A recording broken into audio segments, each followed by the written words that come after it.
ఈరోజు మనతో ఉన్నారు తెలంగాణ ఉద్యమకారుడు, క్రాంతిదళ్ అధ్యక్షులు, తెలంగాణ శ్వాసగా బ్రతికేటువంటి వ్యక్తి సంగంరెడ్డి పృథ్వీరాజ్ గారు. నేను ఎప్పుడు బిలీవ్ చేస్తా, pen is more powerful than gun.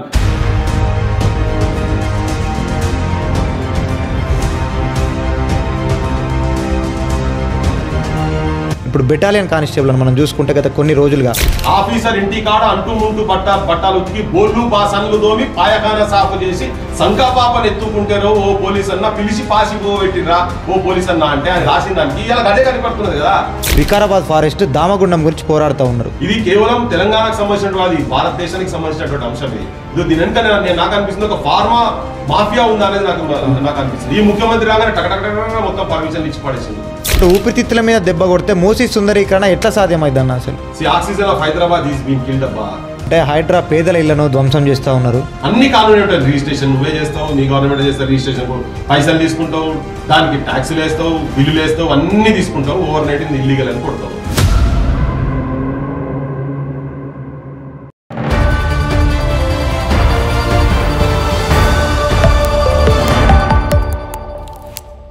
నమస్తే, వెల్కమ్ టు ఏఎన్ఆర్ స్టూడియోస్. ఈరోజు మనతో ఉన్నారు తెలంగాణ ఉద్యమకారుడు, క్రాంతిదళ్ అధ్యక్షులు, తెలంగాణ ఉద్యమంలో విద్యార్థులను, మేధావులను, ఉద్యోగులను ఒక త్రాటిపైకి తీసుకొచ్చి తెలంగాణ శ్వాసగా బ్రతికేటువంటి వ్యక్తి, ప్రస్తుతం తెలంగాణలో ఉన్నటువంటి విద్యార్థుల పట్ల, ఉద్యోగుల పట్ల తన గళాన్ని వినిపిస్తూ ముందుకొస్తున్నటువంటి వ్యక్తి సంగంరెడ్డి పృథ్వీరాజ్ గారు. మరొకసారి వెల్కమ్ చేద్దాం. నమస్తే అన్న. నమస్తే, జై తెలంగాణ.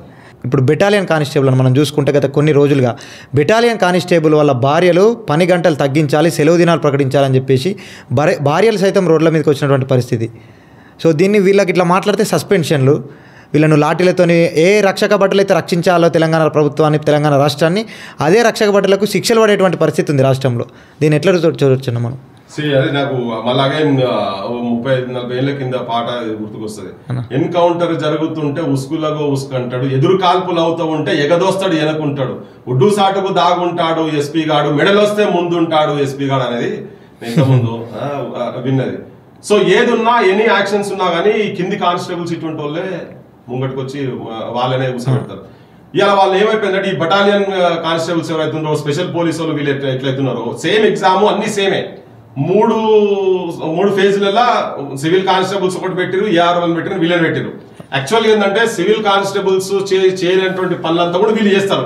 వీళ్ళు లోకల్ లా అండ్ ఆర్డర్ కానీ ఏ చిన్న ఇష్యూ అయినా కానీ వాళ్ళు వచ్చి కూర్చొని లెటర్ పట్టుకొని మార్క్స్ పాస్ చేసి జనంలో కూడా ఒక కాన్ఫిడెన్స్ బిల్డప్ చేస్తారు. నువ్వు ఏది ఉన్నా కానీ ఎనీ ఇష్యూలా ఫైట్ కు వాళ్ళే ముంగట ఉంటారు, ఫిట్నెస్ కూడా వాళ్ళకే ఉంటది. కానీ చాలా ఘోరంగా క్రష్ చేయబడుతున్న వాళ్ళు ఏంటంటే ఒక 2-3 మార్కులు తక్కువ వచ్చినట్టుగా. సో వాళ్ళ గ్రీవియన్సెస్ ఏమున్నాయి? వాళ్ళ పిల్లలు, చంటి పిల్లలు వేసుకొని రోడ్ల మీదకి ఎందుకు వస్తున్నారు? నువ్వు నీ చేతిలో అధికారం ఉన్నది కదా, నా చేతిలో తుపాకీ ఉన్నది కదా, తుపాకీ బట్టలతో పెట్టి వాళ్ళ గుండెల మీద కొడతా అంటే కాదు, కూసబెట్టి నీ సమస్యలు ఏంటి, ఆ కుటుంబాలు ఎందుకు బయటకు వచ్చిండ్రు? నీ పోలీసే కదా, నిన్ను రక్షించేందుకే కదా. నీ ఇంటికి ఆ చుట్టూ కూడా ఉన్నాడు కదా. ఇలా నువ్వు ముఖ్యమంత్రి ఆయన దాంట్లో ఉన్నటువంటి బెటాలియన్ పోలీస్ అందరినీ తీసి పక్కకు పడేసిందట. ఈవెన్ సెక్రటరీ కూడా సేమ్ అట్లనే వచ్చింది. అదంతెందుకు ఆలోచన, అట్లే అంత డీప్ ఎందుకు పోతున్నావు? వాళ్ళు నేను రక్షణ చేసేందుకు వాళ్ళ జీవితాలు వదులుకొని వచ్చి కూర్చొని, కానీ నెలలు నువ్వు ఇంటికి కూడా పోనీయకుండా ఉంటున్నారు అని అంటే ఆ కంప్లైంట్స్ ఏంటి? ఆఫీసర్ ఇంటి కాడ అంటూ ముంటూ బట్టాలు ఉతికి బోర్లు బాసన్లు దోమి పాయకాన సాఫ్ చేసి సంకాపాపని ఎత్తుకుంటారో ఓ పోలీస్ అన్న పిలిచి పాసి పోబెట్టిరా ఓ పోలీస్ అన్న అంటే అది రాసిన దానికి ఇలా అదే కనిపడుతున్నది కదా. వాళ్ళు అదే మొత్తుకుంటున్నారు కదా, నెలలు మా ఇంట్లోకి వస్తలేరు అని చెప్పని.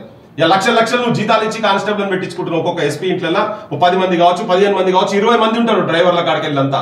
మరి తోటమాలి చేసే పని కూడా వీళ్ళతోనే చెప్పిస్తాం. తోటమాలి చేస్తానికి ఎంత జీతం అవుతుంది, కానిస్టేబుల్కి ఎంత జీతం అవుతుంది? ప్రజాధనాన్ని ఒక రకంగా అది దుర్వినియోగం, రాజకీయ బానిసల్లాగా మొత్తం అరాచక శక్తులు లెక్క చేస్తున్నారు వీళ్ళంతా. వాళ్ళకి సపరేట్ ఉంటది కదా, మాలీలు వాళ్ళేరు, తోటమాలీలు వాళ్ళే, మొత్తం వాళ్ళేరు. బస్తా సంచులు వాళ్ళే మోయాలి, నూనె డబ్బాలు వాళ్ళే మోయాలి. ఏ హై ఆఫీసర్స్ ఇళ్ళల్లా సొంతంగా పెట్టుకున్న వాళ్ళు ఎవరైనా ఉన్నారా చూపించాలి నాకు అసలు. ఈ వీళ్ళు ఇళ్ళల్లో అట్లే ఉన్నారు, ఆఫీసర్లు ఇంకా అంతా ఈ బెటాలియన్ పోలీసులే పాపం. ఇళ్ళ కంటికి అరే ఎవరన్నా ఇళ్ళలో రాత్రి పూట పాపం అమ్మ నాయనకు ఏదైనా బీమార్ వస్తే సూచన లేడరా నాయన అని చెప్పని వాళ్ళు మొత్తుకుంటుంటే వాళ్ళని పిలుచుకొని కూర్చోబెట్టాలి. ఎస్, నీకు నిజంగా రావాలని సంస్కరణలు తీసుకురా, పోలీస్ వ్యవస్థల సంస్కరణలు తీసుకురా. వేరే రాష్ట్రాల్లో ఉన్నాయి, 3 కలిపి ఒకటే సిస్టమ్ పెట్టి వాళ్ళ కొద్ది రోజులు వీళ్ళ కొద్ది రోజులు చేయను. ఇప్పుడు నార్మల్ సివిల్ కానిస్టేబుల్ అంతా చాలా మంది బుర్రలు ఎక్కువ ఉన్నారు, వాళ్ళు ఫిజికల్ మెయింటెనెన్స్ కూడా చేస్తలేరు. కొద్ది రోజులు ఇటు సైడ్ పంపించి అటువంటి నువ్వు వ్యవస్థలో రిఫార్మ్స్ తీసుకొచ్చేటువంటి ఆలోచన చేయాలి. కానీ అట్లెట్లుంటుంది, నేను క్రష్ చేసి పడేస్తా, వాడేవాడు అంటే ఎవడో పైన ఉన్నటువంటి తలకాలని పోలీస్ ఆఫీసర్ చెప్తే ఈ ప్రభుత్వాలు విని వాళ్ళని ఇంకా క్రష్ చేసేట ఎప్పుడో సిస్టమ్స్ పట్టుకొచ్చుకొని కూర్చుంటే 15 రోజులు నెలలు వాళ్ళ ఇళ్ళకి రారు అంటే ఏంది? గతంలో 15 రోజులు ఉండే అన్న, ఇప్పుడు 26 రోజులు మీకు డ్యూటీ పని దినాలు ఉంటాయి, కేవలం 4 రోజులు మాత్రమే నెల సెలవులు ఉంటాయి. చాలా అవమానకరం తెలుసా. మా భర్తలు కూలి పని చేసుకున్న నయము కళ్ళ ముంగట ఉంటారని చెప్తున్నారు వాళ్ళు. ఈ నౌకరి పాడా ఏం నౌకరి ఇది అని పిల్లలు గుర్తుపట్టట్లేదట, కుక్కలను గుర్తుపడుతున్నారు, మా వాళ్ళ తండ్రులను గుర్తుపడతలేరు అని చెప్తున్నారు కదా. ఇంతకన్నా ఘోరం ఏం కావాలి? కూలి పని చేసుకున్నారని కళ్ళ ముంగట ఉంటారు. ఇది ఇంకోటి ఏం తెలుసా, దీంట్లో చాలా మంది పీజీలు పిహెచ్డీలు చేసిన వాళ్ళు ఉన్నారు చాలా మంది. అంటే ఏంటంటే నాకు ఏదో ఒకటి లైఫ్ లో ఒక సెక్యూరిటీ కావాలని వాళ్ళ దగ్గర, వాళ్ళకున్న టాలెంట్ వాళ్ళకున్న మెరిట్ ప్రకారంగా వాడు ఇంకా పై చదువులు చదవచ్చు. కానీ ఆర్థిక ఇబ్బందులు కావచ్చు, కుటుంబ అవసరాలు కావచ్చు, కుటుంబంలో ఒత్తిడులు కావచ్చు, ఇంట్లో కూడా ఇప్పటికీ కూడా ఇంట్లో ఉన్నటువంటి అందరముల అక్కజల్లలు అందరూ కలిపి ఒకరినే చదివించుకునే పరిస్థితి ఇవాళ తెలంగాణలో ప్రతి పల్లెలో ఉన్నాయి అట్లా. సో అటువంటి కుటుంబాలనే నా బాధ్యతగా నేను ఇంకా నౌకర్లు ఎప్పుడు పడతాయో వీళ్ళు వేస్తలేరు కదా అని కానిస్టేబుల్ గా సెటిల్ అయిపోయి అల్లనే పోయి జీవితం. అంటే వాళ్ళ టాలెంట్ కి తగ్గట్టు కాకుండా తక్కువ ఎంటెక్ చేసిన వాళ్ళు ఉన్నారు, బీటెక్ చేసిన వాళ్ళు ఉన్నారు, మంచి ఇన్స్టిట్యూషన్స్ లా చేసిన వాళ్ళు కదా. వాళ్ళతో నీకు పాస్ పని చేయించడానికి నీకు ఎట్లా బుద్ధి లేదని నాకు అర్థం కాదు. చెప్పిస్తారు వాళ్ళ ఆఫీసర్లు కనుక వాళ్ళ డామినేషన్ చూపించినందుకు వాళ్ళు చేస్తారు. కానీ ప్రభుత్వాలుగా ప్రజాప్రతినిధులుగా ప్రజల్లో పడికెళ్ళి వచ్చిన వాళ్ళు కాబట్టి మీరు ఆ రిఫార్మ్స్ తీసుకురావాల్సిన అవసరం ఉన్నది. అది అదే క్వశ్చన్ చేస్తున్నాం, తీసుకురావాలి. అటువంటి వ్యవస్థ రావాలి కదా. ఎందుకు ఇంకా ఆ పని చేసేటోళ్ళకు సపరేట్ ఉన్నారు, ఆ చదువులు వాళ్ళు ఆ సిస్టమ్ లో ఉన్నటువంటి వాళ్ళు డిఫరెంట్ ఉన్నారు కదా, వాళ్ళు చేయొచ్చు కదా ఆ పనులు. సో అవి కాకుండా ఇవన్నీ తీసుకొచ్చి పెట్టేసేసి జనాన్ని మాత్రం మోసం చేస్తున్నారు. జనం ఈ కానిస్టేబుల్ మాత్రం చాలా అన్యాయం. ఇది సస్పెండ్స్ ఎంతవరకు కరెక్ట్ నా? సస్పెండ్ చేయడము, ఒక కానిస్టేబుల్ అయితే సిరిసిల్ల జిల్లాలో ఎస్పీ కాళ్ళ మీద పడినటువంటి పరిస్థితి మనం వీడియో ఫుటేజ్ చూసినాం నిన్న మొన్న. వాళ్ళు కాళ్ళ మీద పడ్డా కూడా వాళ్ళని సస్పెండ్ చేస్తూ ఉన్నారు. 30-40 మంది ఇప్పటి వరకు సస్పెండ్ చేసినట్టు. ఇది ఎంతవరకు కరెక్ట్? తప్పు, 200% తప్పు ఇది. నేను అదే అంటున్నా కదా, బాధ చెప్పేటందుకు వచ్చేటోని నీకు దండం పెట్టి నీ కాళ్ళు మొక్కుతా అనేటోని నువ్వు నెత్తి మీద కాలు పెట్టి తొక్కకు. వాడు ఏదో బాధతో వచ్చింది ఆ కుటుంబాలంతా దండం పెట్టు కాళ్ళగాడికి వచ్చి మొక్కుతున్నాడు నా బాధ అని చెప్పేటోని నువ్వు ఎట్లా బూటు కాలుతో సస్పెండ్ చేస్తున్నట్టు అదే పని కదా. అదొక ఎస్పీ చేస్తున్నట్టు కాదు, అది ప్రభుత్వం చేస్తున్నట్టు, అది ఆ పోలీస్ అనేది చేస్తున్నట్టు కాదు. ఎందుకు వీళ్ళందరి మీద ఈ సిస్టమ్ రన్ చేసేందుకే కదా నిన్ను తీసుకొచ్చి ప్రజలు ఓట్లేసి అక్కడ కూర్చోబెట్టింది. ఆ కానిస్టేబుల్ ఆ పోలీస్ వ్యవస్థ లేకుండానే వచ్చిందా? కానిస్టేబుల్ కి ఇష్టే త్యాగం లేకుండానే వచ్చిందా? ఉట్టి కానిస్టేబుల్ కి ఇష్టే గొప్ప స్టేజ్ల మీద ఉపన్యాసాలు ఇచ్చి దంచుడు కాదు, ఉపన్యాసాలు ఇచ్చుడు కాదు. ఆ కానిస్టేబుల్ వ్యవస్థ లేకుంటే వాళ్ళు పోరాటాలు అరే ఒక్కొక్కటి ఏడ్చినప్ప తెలంగాణ మూమెంట్ లో లక్షలు పెట్టి కొడుతుంటే ఇందులో మా పిల్లలు కొట్టినట్టు అనిపిస్తుంది, మా అన్న కొడుకు వాడు ఎక్కడో పోయి చదువుకుంటుంటే వాడిని కొట్టినట్టు అనిపిస్తుంది, మాకు ఈ పిల్లల్ని మేము కొట్టలేకపోతున్నాం అని చెప్పని. అట్లా వాళ్ళ లోపల ఫీలింగ్లతో ఉన్నటువంటి పోలీస్ వ్యవస్థ, కింది క్యాడర్ లో ఉన్నటువంటి తెలంగాణ పోలీస్ వ్యవస్థ అట్లా ఉండే మానసికంగా చాలా మంది కుంగి కుషించిపోయిన వాళ్ళు తెలంగాణ వచ్చిన తర్వాత మాకు అద్భుతమైన జీవితాలు వస్తాయి అనుకుంటే ఇంకా వాళ్ళను పెట్టి సస్పెండ్ చేస్తా, చేతిలో అధికారం ఉన్నదని చెప్పి, చేతిలో బెత్తం ఉన్నదని చెప్పి నువ్వు ఇష్టం వచ్చినట్టు చేస్తే మాత్రం ప్రజలు గమనిస్తున్నారు. ఇమ్మీడియట్ పరిష్కారం కాకపోవచ్చు, కానీ ఒక రోజు వస్తుంది, బరాబర్ వస్తుంది. అది ఆ రోజు కూడా ఎక్కువ రోజు కూడా ఏం లేదు, మీరు సరిదిద్దుకొని ఆ వ్యవస్థను కరెక్ట్ అని రిఫార్మ్స్ తీసుకొచ్చారు. రిఫార్మ్స్ ఎవరైతే తీసుకొస్తారో వాడు గొప్పడతారు. చరిత్రలో రిఫార్మ్స్ తీసుకొచ్చినప్పుడు చరిత్రలో నిలబడతాడు. ఎవడో పెట్టిన సిస్టాన్ని అది తప్పైనా ఒప్పైనా ఏదైనా పర్వాలేదు, నేను ఏదున్నా హింసతోని నేను క్రష్ చేస్తా, నా పోలీస్ వ్యవస్థతోటి నేను కాకీలతోటే నేను కాకీలైనా వాళ్ళతోనే నేను తొక్కి పడేస్తా అంటే మాత్రం కుదరదు, నడవదు, అది కురోలు ఉండదు కూడా. సో ఏదైనా సమస్యను బాధితుల ఆలోచనతోటి, బాధితుల మనసులను బట్టి కనుక ఆలోచిస్తే పరిష్కార మార్గం కరెక్ట్ దొరుకుతుంది. దీనికి పరిష్కార మార్గం ఏక్ పోలీస్ వ్యవస్థ రావాలని చెప్పేసి అంటూ ఉన్నారన్న. గతంలో తమిళనాడులో కానీ కర్ణాటకలో కానీ పెట్టిన విధంగా ఇక్కడ కూడా అదే రూల్ పెట్టి ఏక్ పోలీస్ వ్యవస్థ తీసుకురావాలంటున్నారు. సాధ్యమవుతుందా మన రాష్ట్రంలో? బరాబర్ సాధ్యమవుతుంది. సాధ్యంగా ఉంటుంది, ఎందుకు కాదు? ఏమైతే దాంట్లో అనుకుంటే అయిపోతుంది. ఎంతసేపు గవర్నమెంట్ వాళ్ళ చేతులే కదా. సో ఒక చిన్న పెన్ స్ట్రోక్ తో క్లోజ్ అవుతుంది. అది ఆ పెన్ స్ట్రోక్ చేయాలా లేదా అనేది తలకాయలో ఉండాలి, అది వాళ్ళకు ఉండాలి. సో ఇప్పుడు 144 సెక్షన్ పెట్టలేదు అన్న హైదరాబాద్లో, అంటే ఏదో ఉగ్రదాడులు జరిగినప్పుడు లేకపోతే కర్ఫ్యూ వచ్చిన టైంలో పెట్టేటువంటి ఇది మనకు సెక్షన్ 144 సెక్షన్. ఈరోజు పోలీసులు మాకు న్యాయం జరగాలని ప్రభుత్వ సచివాలయం దగ్గర వీళ్ళు ధర్నా చేస్తూ ఉంటే 144 సెక్షన్ పెట్టిలు ఎంతవరకు కరెక్ట్ ఉంటుంది? నెల రోజుల పాటు ఇట్లా కొనసాగాలని చెప్పేసి ఆర్డర్స్ ఇచ్చినారు కదా. తెలుస్తలేదు, సోయలేదు. కానీ యాక్చువల్గా దీన్ని చూస్తే చాలా మంది ఒక ఫెయిల్యూర్ లెక్క అయిపోతున్నది. ఈ ఎమర్జెన్సీ ఇందిరమ్మ రాజ్యం అంటే మరి ఇది ఇక్కడ ఆమె ఎమర్జెన్సీ పెట్టింది, మరి వీళ్ళు ఇది ఒక ఎమర్జెన్సీయా? హైదరాబాద్ 144 సెక్షన్ ఇది భయ్. ఒక దిక్కు పెద్ద మాటలు మాట్లాడుతున్నారు, ఫ్యూచర్ సిటీ అంటున్నారు, స్కిల్ డెవలప్మెంట్ అంటున్నారు, ఫ్యూచర్ అంటున్నారు, రీజనల్ రింగ్ రోడ్ అంటున్నారు, హైదరాబాద్ బ్రాండ్ ఇమేజ్ అంటున్నారు, 600 బిలియన్ల ఎకానమీ అంటున్నారు. పెట్టి నువ్వు నెల రోజులు నువ్వు 144 సెక్షన్ పెట్టి హైదరాబాద్ పెట్టిన తర్వాత నీ ఇమేజ్ ఎక్కడ పోతున్నది? నీ ప్రభుత్వం ఇమేజ్ ఎక్కడ పోతుంది? ఇంటెలిజెన్స్ వ్యవస్థ ఎక్కడ పోతున్నది? అందుకనే సమస్యను ప్రాపర్ గా సాల్వ్ చేయడానికి భయం ఉంటుంది లోపల. ఎవరేం చేస్తారో, ఎవడేం మాట్లాడతారో, ఎవడేం అడుగుతారో, ఇవన్నీ ఉంటాయి కదా. అట్లా కాకుండా ఏంటంటే దాన్ని ప్రాపర్ గా ఛానలైజ్ చేస్తే బెస్ట్ ఉంటుంది. కానీ హైదరాబాద్ 144 సెక్షన్ ఏంది, ఇది ఇన్ని రోజులు ఉంటుంది పండుగ పూట మళ్ళా ఏదైనా ఇన్ని రోజులు ఉంటుందా? ఉంటేదో గంట ఉంటుంది, 2 గంటలు ఉంటుంది, 5 గంటలు. ఓ రోజు ఏదైనా నీకు ఇన్ఫర్మేషన్ ఉంటే పలానా మొబిలైజేషన్ ఇట్లా జరుగుతుంది కాబట్టి ఇలా మేము 144 సెక్షన్ పెడుతున్నాం అంటే సరే, అది వేరే విషయం. కానీ నువ్వు నెల రోజులు నువ్వు 144 సెక్షన్ ఏందప్పా, ఇది నాన్ సెన్స్. ఏంది ఇది రాజ్యం ఎక్కడ పోతుంది, ఏం సంగతి ఇది? అంటే మీరు కూడా పోలీసు రాజ్యమే. ఇప్పుడు పోలీసుల తిరుగుబాటుకు వీళ్ళ ధర్నాలకు ఇటువంటి చేసేది తుపాకీ రాజ్యం రన్నో, నువ్వు తుఫాను వైలేవర్ అన్నా కాడికి వస్తుంది. నువ్వు అట్లనే చేసేది ఉంటే నిజంగా కూడా ఎప్పుడైనా తిరుగుబాటు వచ్చినప్పుడు జనం నుంచి అట్లనే తిరుగుబాటు ఏది ఆగదు కదా. మంత్రి వెనక మంత్రి మారాలేదు, బుడ్డ పైసా పెంచినారు, పెద్ద పైసా గుంజినారు, టోపీ నెక్కరు మార్చినారు, పోలీసు అన్న నీకు టోపీ పెట్టినారు అని పాలిటిషియన్స్ పెడుతున్నారు వీళ్ళ నెత్తిన టోపీలు. ఇప్పుడు వాళ్ళ అదే పోలీసు వాళ్ళతో వీళ్ళని క్రష్ చేసే ప్రయత్నం చేస్తున్నారు. కానీ ఇది అది ప్రాపర్ కాదు. 144 సెక్షన్ హైదరాబాద్ లో అసలు మానవ హక్కులు ఉల్లంఘన జరగొద్దు అసలు కంప్లీట్ గా. ఈ ఇంటెలిజెన్స్ వ్యవస్థ ఏమున్నట్టు ఇప్పుడు మాకు రిపోర్ట్స్ వచ్చినాయి, ఏందో సివి ఆనంద్ గివ్ ఇచ్చేటందుకు వీళ్ళు ఇంత పెద్ద ఆఫీసర్లు ఇంత పెద్ద చదువుకొని మా ఇంట్లో వచ్చేందుకు గి ఆర్డర్లు ఇచ్చేందుకు 144 సెక్షన్. నువ్వు ఎవరు నెలకెళ్ళి బయటికి రాదు, నెలకెళ్ళి బయటికి రా, నీకు ఏం కావాలి, అది పర్ఫెక్ట్ జరుగుతుందా జరగదా, ప్రజాక్షేత్రంలో తీసుకురావాలి, వాళ్ళని కూడా ఆలోచన చేయాలి, కూర్చోబెట్టాలి, మాట్లాడాలి, మెప్పియాలి, ఒప్పియాలి. ఇన్ని రోజుల నుంచి రానోళ్ళు ఇలా కడుపు పట్టుకొని పిల్లగాలను పట్టుకొని రోడ్ల మీదకి ఎందుకు వస్తున్నారు అనేది ఆలయంలో ఆలోచించాలి. కానీ నువ్వు క్రష్ చేస్తా 144 సెక్షన్ పెడతా అంటే ప్రపంచంలో ఏ ఉద్యమాలను ఎవడు ఆపిండబ్బా? పెద్ద పెద్దోళ్ళే మంటలు కలిసిపోయారు. ఎవడు ఆపిండు? ఎవడు ఆపగలుగుతాడు? ఎవరి సత్తా ఉందా ఎవరికన్నా? చరిత్రహీనులుగా నిలిచిపోతారు. ఇటువంటి యాక్ట్స్ కనుక చేసేది ఉంటే చరిత్రహీనులుగా నిలిచిపోతారు. మంచి మంచి రాజ్యాలు వదులుకొని ఉరికిపోయిన చూడలే, శ్రీలంకలో అండర్వేర్ల మీద సెంట్రల్ మినిస్టర్లు పోతే ఉరికిచ్చి కొట్టిరు జనం. ఆ సిచ్యువేషన్స్ తీసుకొచ్చుకోకుండా ఇప్పుడు నేను ఇమీడియట్ వస్తాను చెప్తలేను నేను. కానీ ఇవి ఉదాహరణలు చేసి అంటే ప్రజలకు అనుకూలమైనటువంటి ప్రజల ఆలోచనలకు సుఖశాంతులుగా ఉండాలనే ఆలోచనతో ఉన్నటువంటి రాజకీయ నాయకత్వం జనంతో కనుక మాట్లాడితే నీకు పరిష్కార మార్గాలు ఉంటాయి. ఎంతసేపు నువ్వు ఉన్నాడుగా మా పక్కకు ఫినిష్ ఓ పోయేసి ఏ చూపించేస్తా నేను మీసాలు తొడలు చేసేసి ఉపన్యాసాలు ఇస్తే దంచితే నడవ, ఇవన్నీ అట్లా ఉండదు. అది ఇప్పుడు వీళ్ళ తరపున మాట్లాడడానికి అంటే ఒకప్పుడు ఒక ఉద్యమం తెలంగాణలో ప్రజల తరపున కానీ, విద్యార్థుల తరపున కానీ, ఉద్యోగుల తరపున కానీ మాట్లాడడానికి గద్దరన్న లాంటి వ్యక్తులు ముందుకు వచ్చి ఉద్యమం చేసేవాళ్ళు. ఈరోజు మీలాంటి వాళ్ళు కొందరు, ఒక 3-4 మీలాంటి ఉద్యమకారులు తెలంగాణ ఉద్యమం కోసం పోరాడే వాళ్ళు ఉన్నారు. కానీ ఈరోజు కనుక గద్దరన్న లాంటి వాళ్ళు ఉంటే ఇట్లాంటి పోలీస్ వ్యవస్థ మీద వాళ్ళ మీద మాట్లాడడానికి గొంతుక ఉండు. ఈరోజు ఉద్యమకారులు రోడ్ల మీద కనబడలేని పరిస్థితి మీలాంటి వాళ్ళు తప్ప. అంటే ఉద్యమకారులు తెలంగాణ ఉద్యమంలో ఉద్యమాల గడ్డ మీద ఉద్యమకారులు కనుమరుగైపోతున్నారు అంటారా? చాలా ఇప్పటికే నష్టపోయినారు. సమయం కావచ్చు, ఆర్థికంగా కావచ్చు, కుటుంబ పరంగా కావచ్చు, చాలా మంది ఉద్యమకారులు చాలా నష్టపోయినారు.